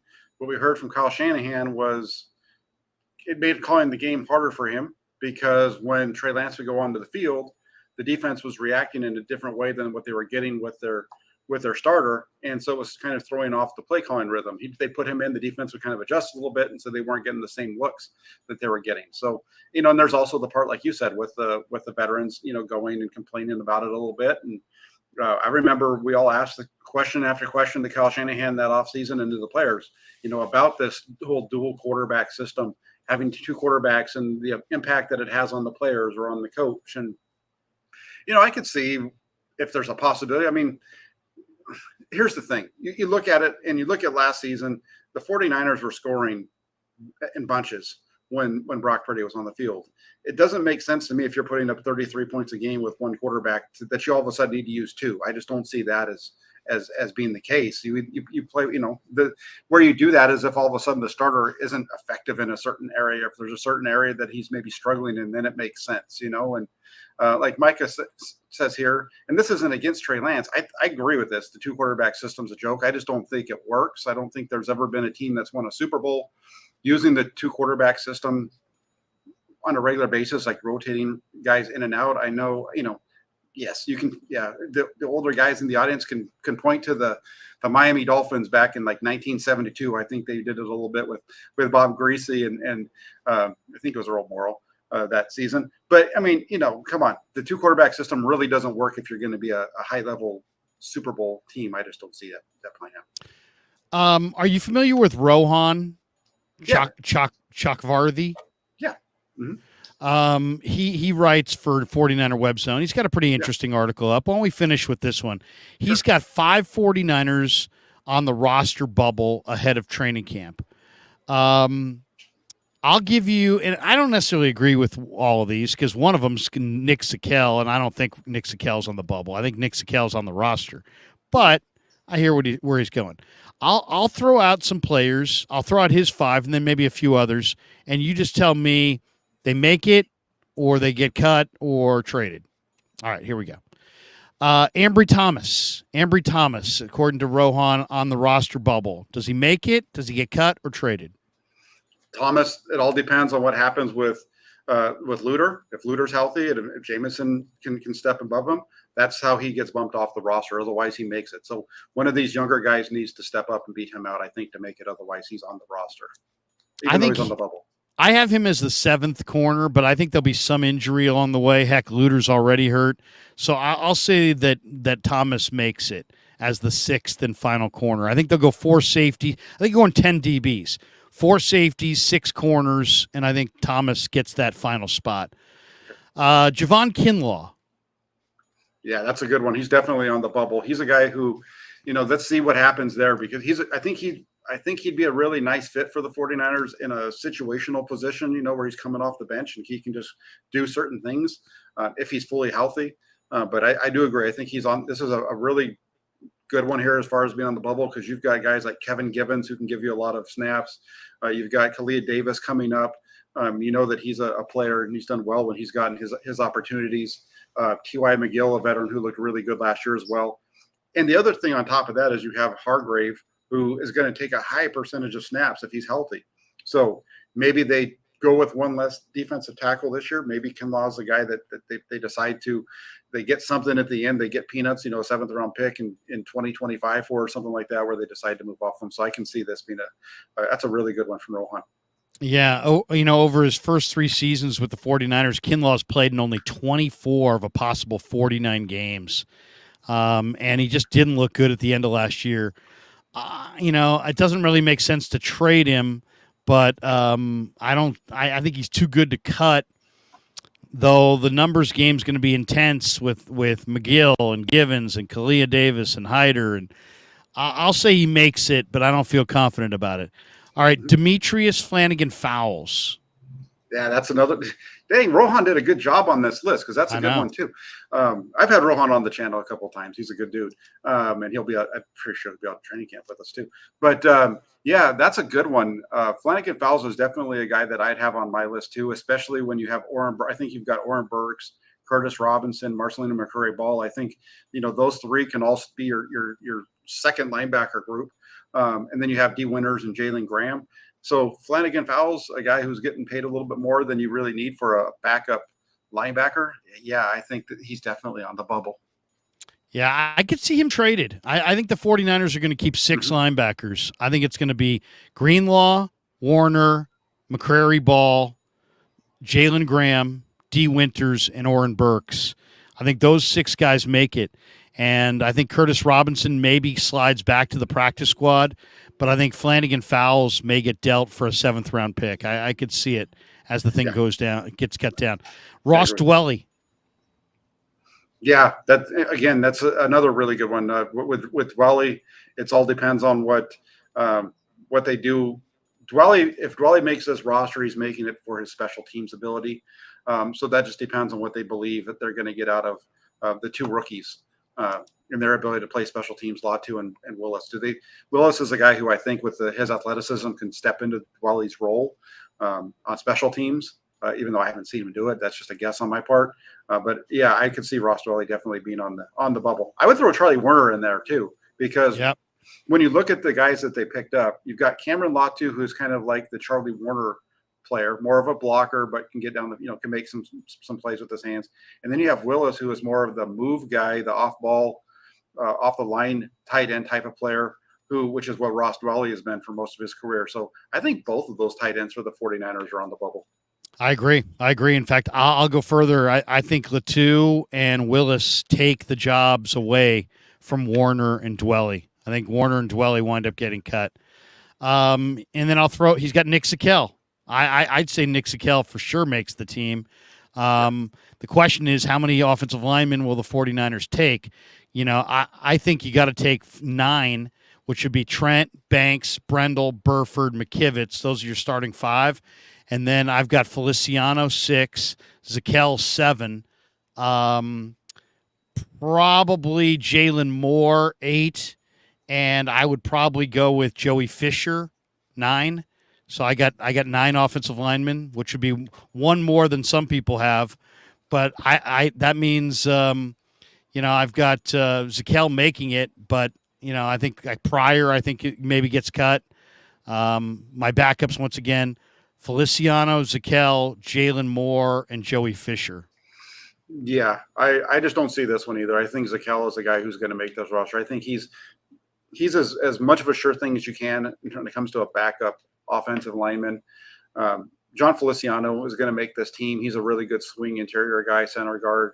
Zakelj, I think, is a really good swing. Thinking through Rohan's thought process without seeing the article, I bet it's one of those things where he's saying Feliciano, Zakelj. Feliciano brings more to the table, so that's why he gets the nod over Zakelj, and Zakelj's out. But I think Zakelj can play all 3 spots across the line of scrimmage, which helps him get on there. And I think, if you're looking at that backup group that you just mentioned, it's going to be between Jalen Moore and Matt Pryor if one of those 2 guys has to go. I think that's if you're looking at the offensive linemen and they're only going to go with 8, you've got the 5 that you're starters. You've got Feliciano and Zakelj, and then it's a matter of if you're going to go with Pryor or Moore. Beyond that, I don't think the other guys are going to really fighting for a spot on the active roster this year.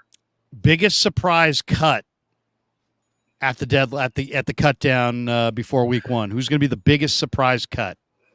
Man, that's and I think it's going to be one of those names that we just talked about, probably in terms of a cut, or I don't know if it's just a cut, straight up cut. Then that's a tough one, because I think a lot of these guys have, like your Flanagan Fowles and your Javon Kinlaws and those kind of things. I think they're going to try to trade them for whatever they can get out of that. It could be surprise cut or trade. Yeah, I'll throw one out there. Surprise cut. I'm gonna throw out there I'm gonna go with Danny Gray at wide receiver. If there's a wide receiver that's a surprise cut, it would be Danny Gray, because I feel good about the rest of that group. Danny Gray, I want to see he needs to step up. I'll go surprise cut or trade as Jawan Jennings. Mm-hmm. And I know that's people will be like, what? Come on, he's the number 3 receiver. But you got Ayuk, you got Debo. I think Danny Gray is essential. I really do, because I think of his ability to run off the coverage. And then you've got Ray, so that's 4 right there. And then that 5th spot is going to come down to Chris Conley, who has a great ability to block and speed. And then you've got Tay Martin, who's got phenomenal ball skills. Ronnie Bell, the same. And Jennings is a free agent at the end of the year. I don't see any way possible that he's not going to be in his final year with the 49ers this year.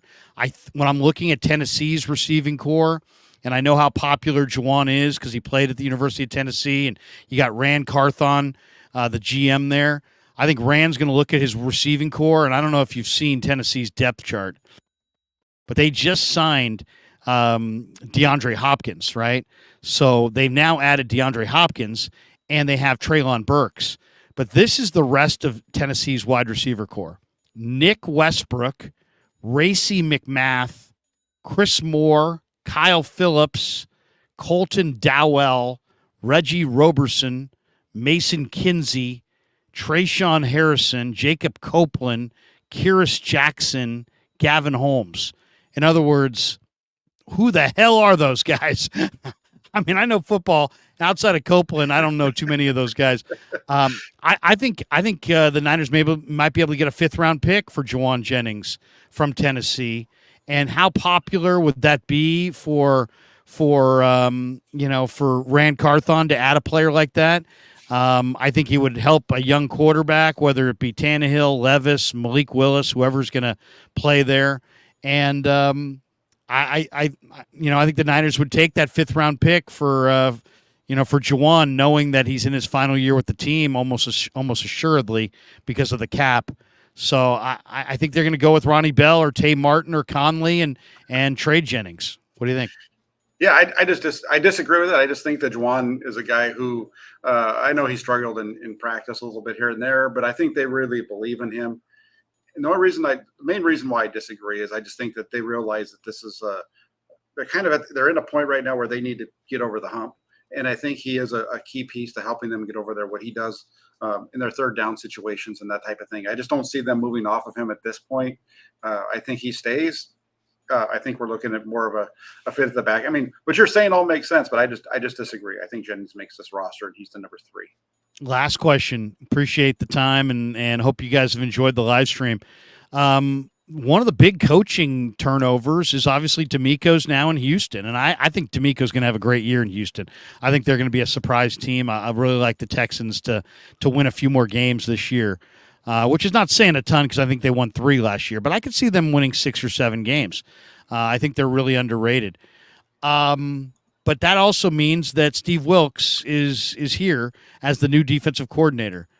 What's your impression so far of Wilks? If somebody is kind of a casual football fan, what noticeable difference, if any, will we notice from last year's Niners defense to this year's Niners defense with Wilks pulling the strings as opposed to D'Amico? Yeah, I really like Steve Wilks. He just comes off as a leader. The way that he talks and the way that he goes about his business with us comes off as somebody who you can tell that he's been a head coach at one point, and you can tell that he wants to be a head coach again. Handles himself very well, so really like that aspect of it. To the casual 49ers fan that's watching the team this year, I think what they're going to see that's going to look different is they're going to see more blitzes. They're going to see more guys being sent than they have in the past. I think that would be the biggest difference. Beyond that, you're not going to really notice a whole lot if you're just watching the games on TV. But you are going to see more pressure. They're going to try to apply more pressure with an extra guy coming. Great stuff. We hit a few of the starred chats before we bolt for the door. J49 says, Larry, 20,000 subs. Fire. Thank you. Appreciate that. Sean Wilford says, I subscribed at 5,400. Thank you, Sean. Thanks for believing in me. El Camilo Dorado, John Feliciano, baby. I do love Feliciano. Big fan of Feliciano. I think that was the second best offseason acquisition behind Hargrave is Feliciano. Always drip 805. I live in Pismo Beach. Weather is always good. Oh my God. I was just there. We were just at Pismo and Avila Beach last week, and I agree with you. If it's 2 years from now and we're doing this live stream, you may hear waves crashing. I might be right there next to Always Drip 805. It might be me, Always Drip, and Jack live from Pismo. Fantastic. That'd be fun. Wouldn't that be good? Jay Mill says, we'll be in Phoenix in 2 weeks. I wonder if there's a pig and a pickle in town. No, but bring your right guard. I hear it's warm. Digital Drew says, what about trading Brandon Ayuk? Trading Brandon Ayuk? Oh, my God. He says, I can see the Niners not having the funds to keep him. They may want to get something now before losing him completely to free agency. That's heresy. Heresy. They are not trading Brandon Ayuk. Brandon Ayuk's going to be a phenomenal bust-out player this year. Absolutely. And they have him on the 50-year option, so they have him throughout this season. If he's going to get traded, it's going to be after this season. Digital Drew. Yeah. Oh, Digital. How's Chicago? Thank you for watching. Mike Fuss says, Larry, Jack, will one of the 4 quarterbacks currently on the roster be traded before the regular season? I say yes, and I think it will be Sam Darnold. I say it's to be determined, and I think if one of those guys gets traded, it's going to be Trey Lance. Okay. Good live stream. Hour and 37 minutes. Close to 200 people hanging in the room still. Jack, it's a warm day. Let's get out and enjoy it. Tell people what you got cooking on your channel. Leading into camp. We'll be down in Santa Clara covering training camp every single snap. We will be reporting back on what we see. We'll be doing a bunch of stuff. We'll be doing live streams together throughout the season. But, Jack, tell people what you got cooking coming up. Yeah, just keep it locked into the channel. There's, my format's a little bit different. There's always something. I try to get something up every day. So nothing new will be coming up today, but I'll have something for you tomorrow or Sunday.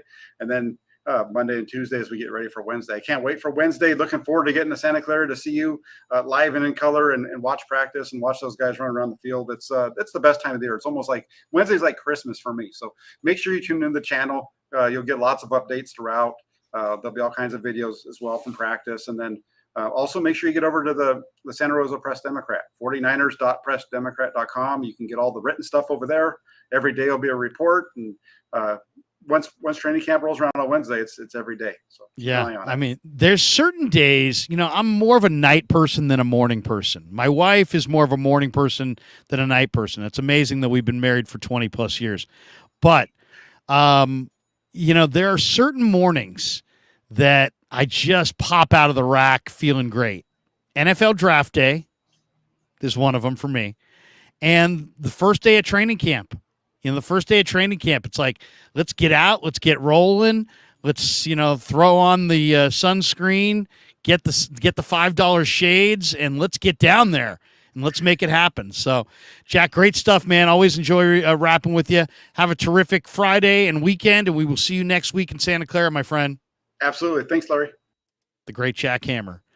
Fantastic. All right. That was good stuff. Really enjoyed Jack. Really enjoy all the breakdown, talking Niner football with him. All right. We are brought to you by Pig and a Pickle, the #1 barbecue spot in all of Northern California.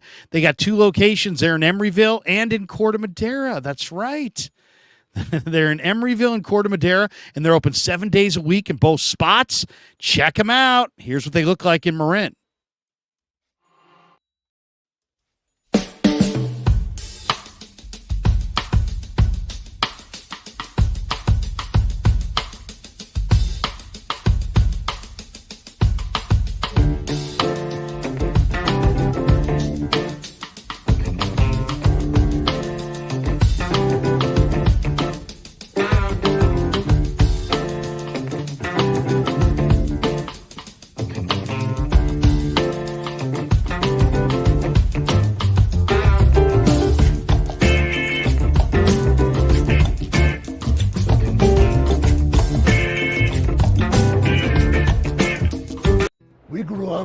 The Sunday dinner.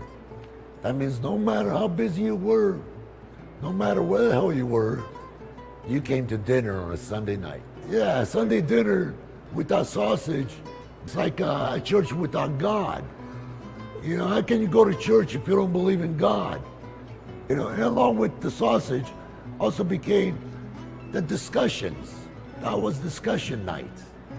It wasn't a typical family that you sit there and you're quiet, and you don't talk with a mouthful. Oh no, man. Italians talk when they're eating. Italians even talk when they're sleeping. And definitely we talk with our hands. So if we can't express it through our mouth, through our lips, we express it with our hands. So, and that's what sausage is, really. It's an expression, that life is good.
Coming down the home stretch on the Krug Show. I almost muted myself there. Good stream. Good work, everybody. Excellent. Now, thanks to Jack. Thanks to all you guys. Thanks to our sponsors. Pig and a Pickle, New York style Italian sausage, Telmetrics, and Marin Auto Glass. Thanks to everybody who helped us get to 20,000 subs. We are now en route to 25,000. We are currently sitting at 20,069 subs. So yesterday we got to 20,000. Today we're at 20,069. How about that? Picked up close to 70 subs in the last day alone. So thank you to everybody that's making this channel grow on a consistent daily basis. Thanks to Len Dempsey. Thanks to Kevin Kruger and all of you guys. Really great stuff. I really enjoy this. I really enjoy it a lot, and I appreciate every single one of you. Charlie Higgs says, thanks, Larry. We're putting in work over here, too, in the chat. No question. I appreciate every one of you guys in the chat. Also, if you get a chance, go to my YouTube channel, The Krug Show, and if you want to support the channel, you can just go to the store, and you can buy merchandise. And please do. And if you do, we'll do a customized video for everybody who buys merchandise. There's a bunch of shirts and sweatshirts and that kind of things you can buy over there. And we appreciate you guys supporting the channel in that way as well. Digital Drew says, Kev is killing it. Well done, kiddo. Yeah, no, Kev is killing it. Absolutely killing it. Kyle McKiernan says, Larry, on my wife's business laptop and subbed, it's medical and our kids' videos. She's going to be like, what the hell? That's awesome. There you go, Kyle. Yes, knock on people's door, ask them if you can borrow their laptop, and then sub to the Krug Show, and then leave, and then they'll all just be automatically subbed. So we appreciate everybody subbing on the show. We are going to be doing some incredible 49er stuff this year. I can't give you all the details yet, but we are planning for a post-game extravaganza that you are going to love. It's going to not just include myself, it's going to include myself and others. And we're going to bring you interviews from the stadium, post-game as soon as the game ends. It's going to be absolutely fantastic stuff. Still working on potentially doing pregame as well for 95.7 The Game radio, hopefully with the great Lo Neal. We don't have that finalized yet, but it looks like it's coming to pass. So you may be catching me with Lo Neal on 95.7 The Game for Niner pregame. But we'll definitely have a blowout postgame as soon as the game is over on this channel with other streamers joining the deal. So it's going to be monster. We're going to have thousands of people in the room. We're going to have hopefully players calling in, Niner alums on the show. It's going to be the biggest show of the week. So we are commandeering the post-game audience in a big, bad way.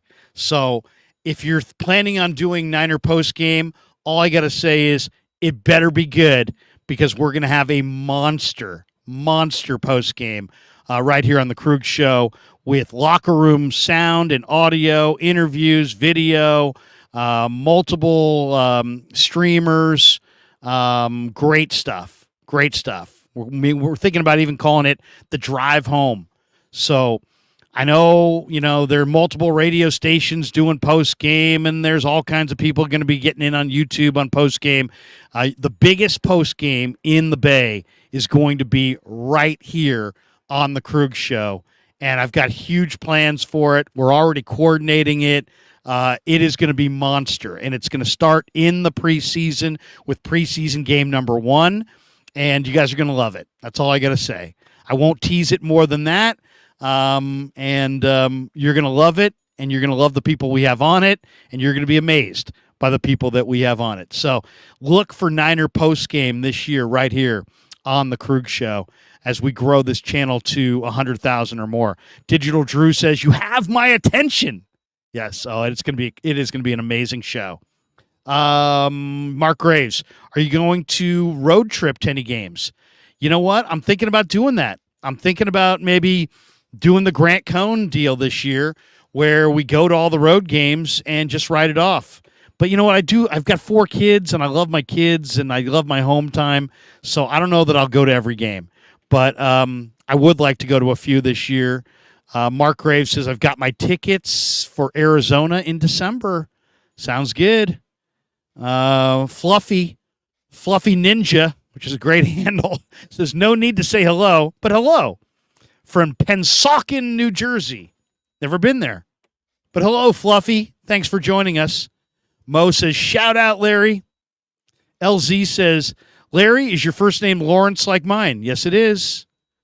In fact, my late mother, the great Carol Kruger, who I miss dearly, don't get me emotional, but she always called me Lawrence. Lawrence? Lawrence? Anytime anybody calls me Lawrence, I think of my mom. And I do miss her. Mo says 20,000 already. Damn. Yeah, Mo, seriously. It's all you guys. It's all you guys. We're grinding, putting in the work, but you guys have responded and then some. And I love how we now have a subscriber base that's approaching a bigger base than sports radio in the Bay Area. There are more people. By the end of this football season, we will go past sports radio in the Bay Area and have a bigger audience than sports radio in the Bay Area. Think about that for a second. Think about that one. No $100,000, no $100,000 a month rent. The costs are low, and the audience is bigger than what you find on the radio. How about that? Mike T says, way to go, Larry and Kev. Well earned. Also, I really want to fly out to California for some of that New York-style Italian sausage. Niner fan in Houston. Hey, Niner fan, if I was you, I don't even care what it was. If I'm in Houston in July, I'm flying to California for anything. My buddy said he'd meet me at Chick-fil-A in Walnut Creek. I'm there. Anything to get out of that Houston weather in the summertime. Donlin Buchanan, perplexity, just perplexity. Digital Drew, halfway to my prediction of 45,000 by year 2. Seriously, Digital Drew, you made that prediction, and at the time I thought, man, Digital Drew's a big fan. He couldn't possibly be right, but you know what? I think you're right. At the end of this 49ers season, I think we're going to be at 35,000 or maybe more. And our post-game blowout shows are going to be monster. And I can't wait. It's going to be incredible. You guys are going to absolutely love it. LZ says, fire. He says, Larry, you're a beast. Keep up the great work. I'm sweating like a beast right now. Dying out here. New Dawn Red October. Larry has changed so much since he hit 20,000 subs. Hashtag Larry got lazy. I got to thank the great Bill Urbanic. I love you, boy, but you're fucking lazy. Coach, we're not lazy. We're grinding, baby. We're grinding. Charlie Higgs says, yeah, Larry will definitely explode in subscribers during the season, especially in the postseason. Wait till you see what I'm bringing you day after day after day from camp. You guys are just absolutely going to love it. Kyle McKiernan, I thought about that weeks ago. KMBR is many people and many shows, 21,000. Larry is one man, one show, 20,000. Yeah. Going right on by, baby. Mo says, Larry, 50,000 subs by the Super Bowl. That is a goal. Wouldn't that be a great goal? Super Bowl Sunday, if we're at 50,000, that would be amazing. Mike T says, yeah, no doubt, Larry. It's brutal this time of the year. Oh, I've been in Houston. Dude, I scouted football players. I've been all over this country. The West Coast weather in the summertime is easily the best. I've got my daughter in Atlanta right now, going to nurse practitioner school at Emory. She's like, Dad, we've had the fumigator and the guy who sprays for bugs come to our place like 10 times, and they keep finding more water bugs and those. What are those bugs that kind of squeal? They make so much noise. Cicadas or something like that. She says it's brutal. The weather in Atlanta in the summer is brutal, and Houston is worse. I've been in both. I one time played golf in New Orleans in July, and I walked from the clubhouse to the first tee, and when I got to the first tee, I'm just laughing. The guy's like, what are you laughing at? I'm like, dude, I play golf all the time. I play 18 in California. I'm sweating more walking from the air-conditioned, what would I just call it? The little hut where you get your card, your little, the little box that you sign up in. We get your tee time. From the clubhouse to the first tee, I'm drenched. I'm like literally drenched in sweat. I'm like, this is a joke. I mean, my entire shirt was soaked. It was unbelievable, just pouring down. I had golf clubs slipping out of my hand. I mean, it was amazingly sweaty. I mean, I'm like, at one point, I'm like, this is pretty awesome. I go, I don't think I've ever sweat this much. But then, you know what happens is you get like heat rash because you're out there in that heat. It's just unfreaking believable. I did spend one summer in Chicago as a kid in '77. And I grew up on the West Coast in San Francisco. My mom's from Chicago. So I went and stayed with her family for an entire summer when I was 7, and it was one of my favorite summers. We went to Cubs games and White Sox games, played baseball in the street and with the kids and everything every day. And every time it would start to rain, I'd like pick up my glove and start walking inside. The other boys on the street would be like, "Where you going, Larry?" And I'm like, "It's raining. I'm going inside." They're like, "No, we play through the rain." And I'm like, "Okay."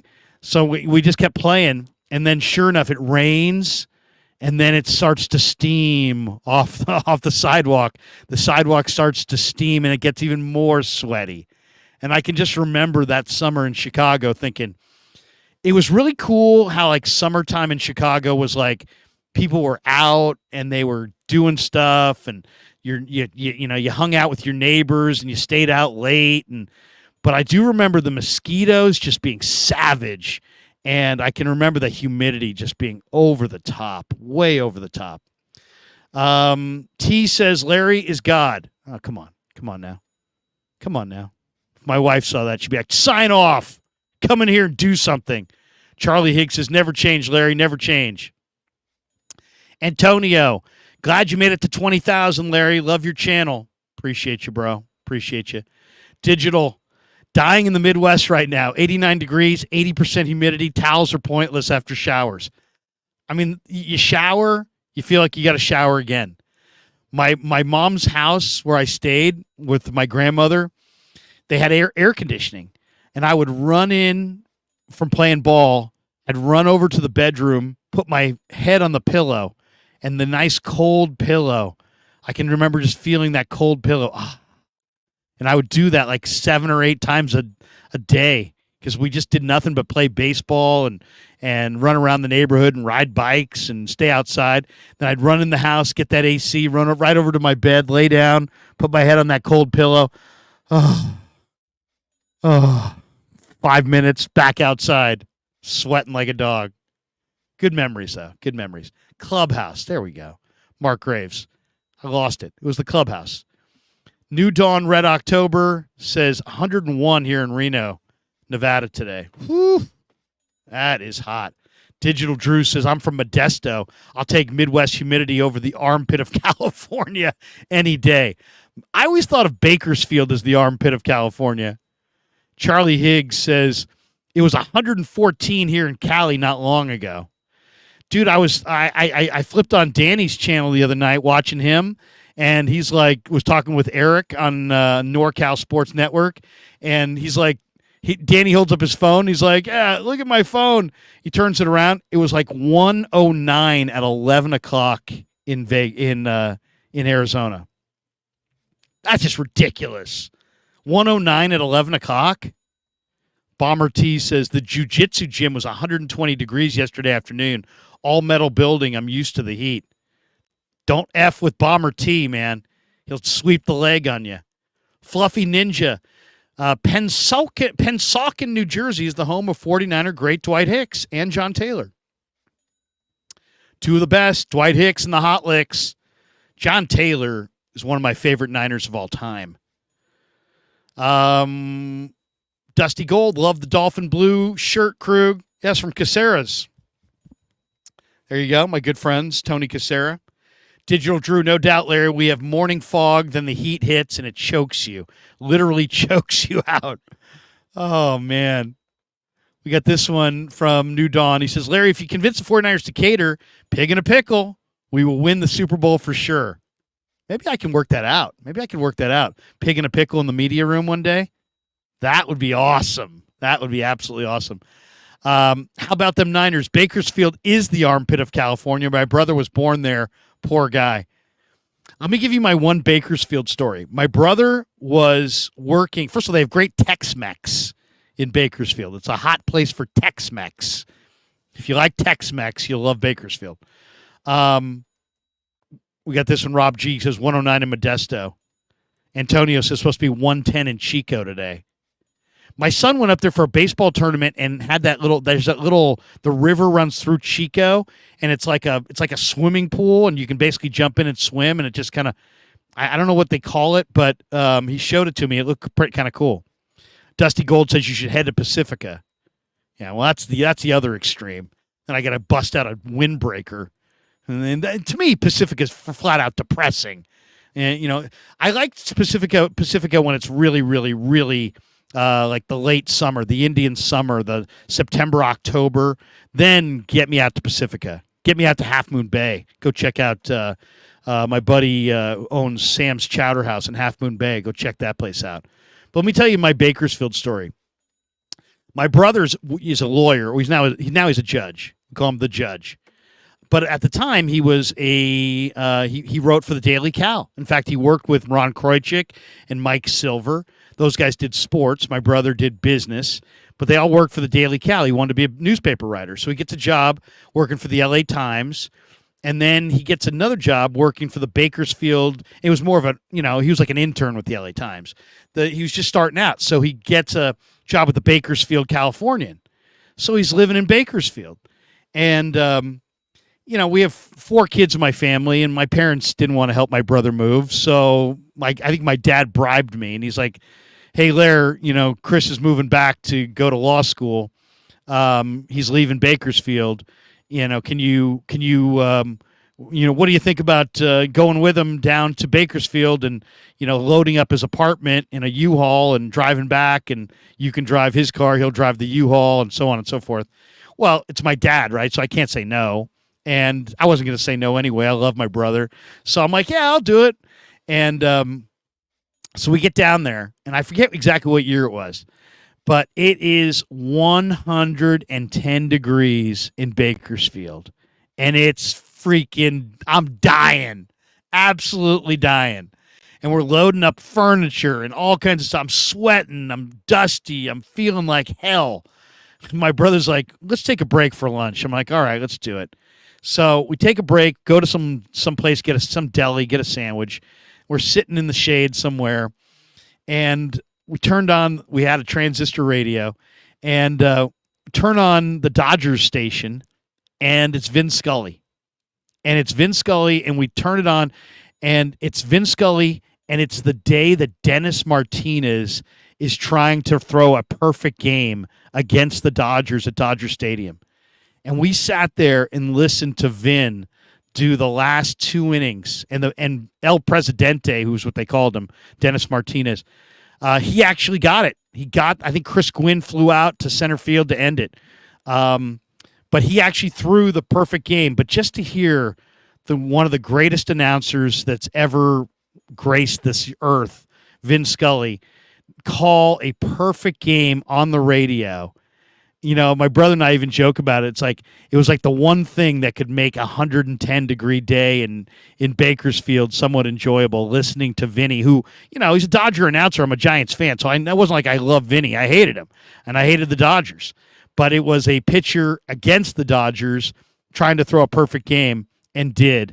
And I can just remember Vinny, just his call, hey, if you have anything to do, you may want to do it now, because in the bottom half of the 9th inning, Dennis Martinez takes his shot at history. Just to hear Vin, Hall of Fame announcer, on that call that day, it was one of the great sports memories I have as a kid. So there's my Bakersfield story. Digital Drew says, best place to eat in Modesto is Tacos Jessica, number 2 on 8th Street, taco truck line. So damn good. Isn't that funny? There's always some place that's like kind of out of the wall, out of the, just some off the beaten path place that's just like, oh, you gotta have it. That sounds like that kind of a place. Great One says, it's minus 72 Fahrenheit here in Antarctica right now. There you go. Thanks for watching in Antarctica. How about them Niners? I hope Joey Fisher has been getting used to the heat, spending time outside in the sauna. Really excited how he develops into the future. or who he develops into in the future. What he's referring to is that Joey Fisher could not get through the 49er minicamp in 72 degrees. So we'll see how he handles training camp. That actually will be one thing to look for, because if you can't handle 72 in June or May, you're going to have a rough time with 95 in late July. But I think that maybe he was sick. Maybe there was something else going on there. Who knows? LZ says 112 in Vegas today, baby. Whoa, 112. 112. Charlie Higgs. Hall of Fame announcing right there. Vin. No doubt. No doubt. Bomber T with one last one. El Rancho Steakhouse is hard to beat in Stockton. Okay. I'll keep that in mind. All right, guys, great show. Hope everybody has a phenomenal Friday and a terrific weekend. I was going to try to stream tonight with Ned Coletti, but he's in Europe. So we won't be doing Giants postgame tonight. I was going to stream in the morning with the great the coach, but the coach and I are going to hold off until training camp starts in a week. But we're fired up for that as well. So we'll see. I probably will stream here in the next day. I'm not sure. Nothing planned right now, but we definitely will be doing stuff. LZ says, have a great weekend, Larry. Absolutely. Absolutely. I wish the same to all of you guys as well. New Dawn, Red October. Larry, you were made for this media platform. What makes your channel successful is how you interact with your community. No doubt you will continue to blow up. Congrats, brother. Thank you, man. I'll tell you, the most enjoyable part about doing sports radio was taking calls and talking with that was one thing G-Rad and I loved the most, is we loved taking calls and talking to the audience. You know, always the best moments. All right, everybody, I'm gonna go get a little lunch, towel off, and enjoy the rest of my Friday. Hope you guys do the same. Peace. Yeah, never met a man I've been scared of. Careful, you gon' get exactly what you asked for. Here for whatever you bring me, getting handled. I answer to no one, I don't need to have.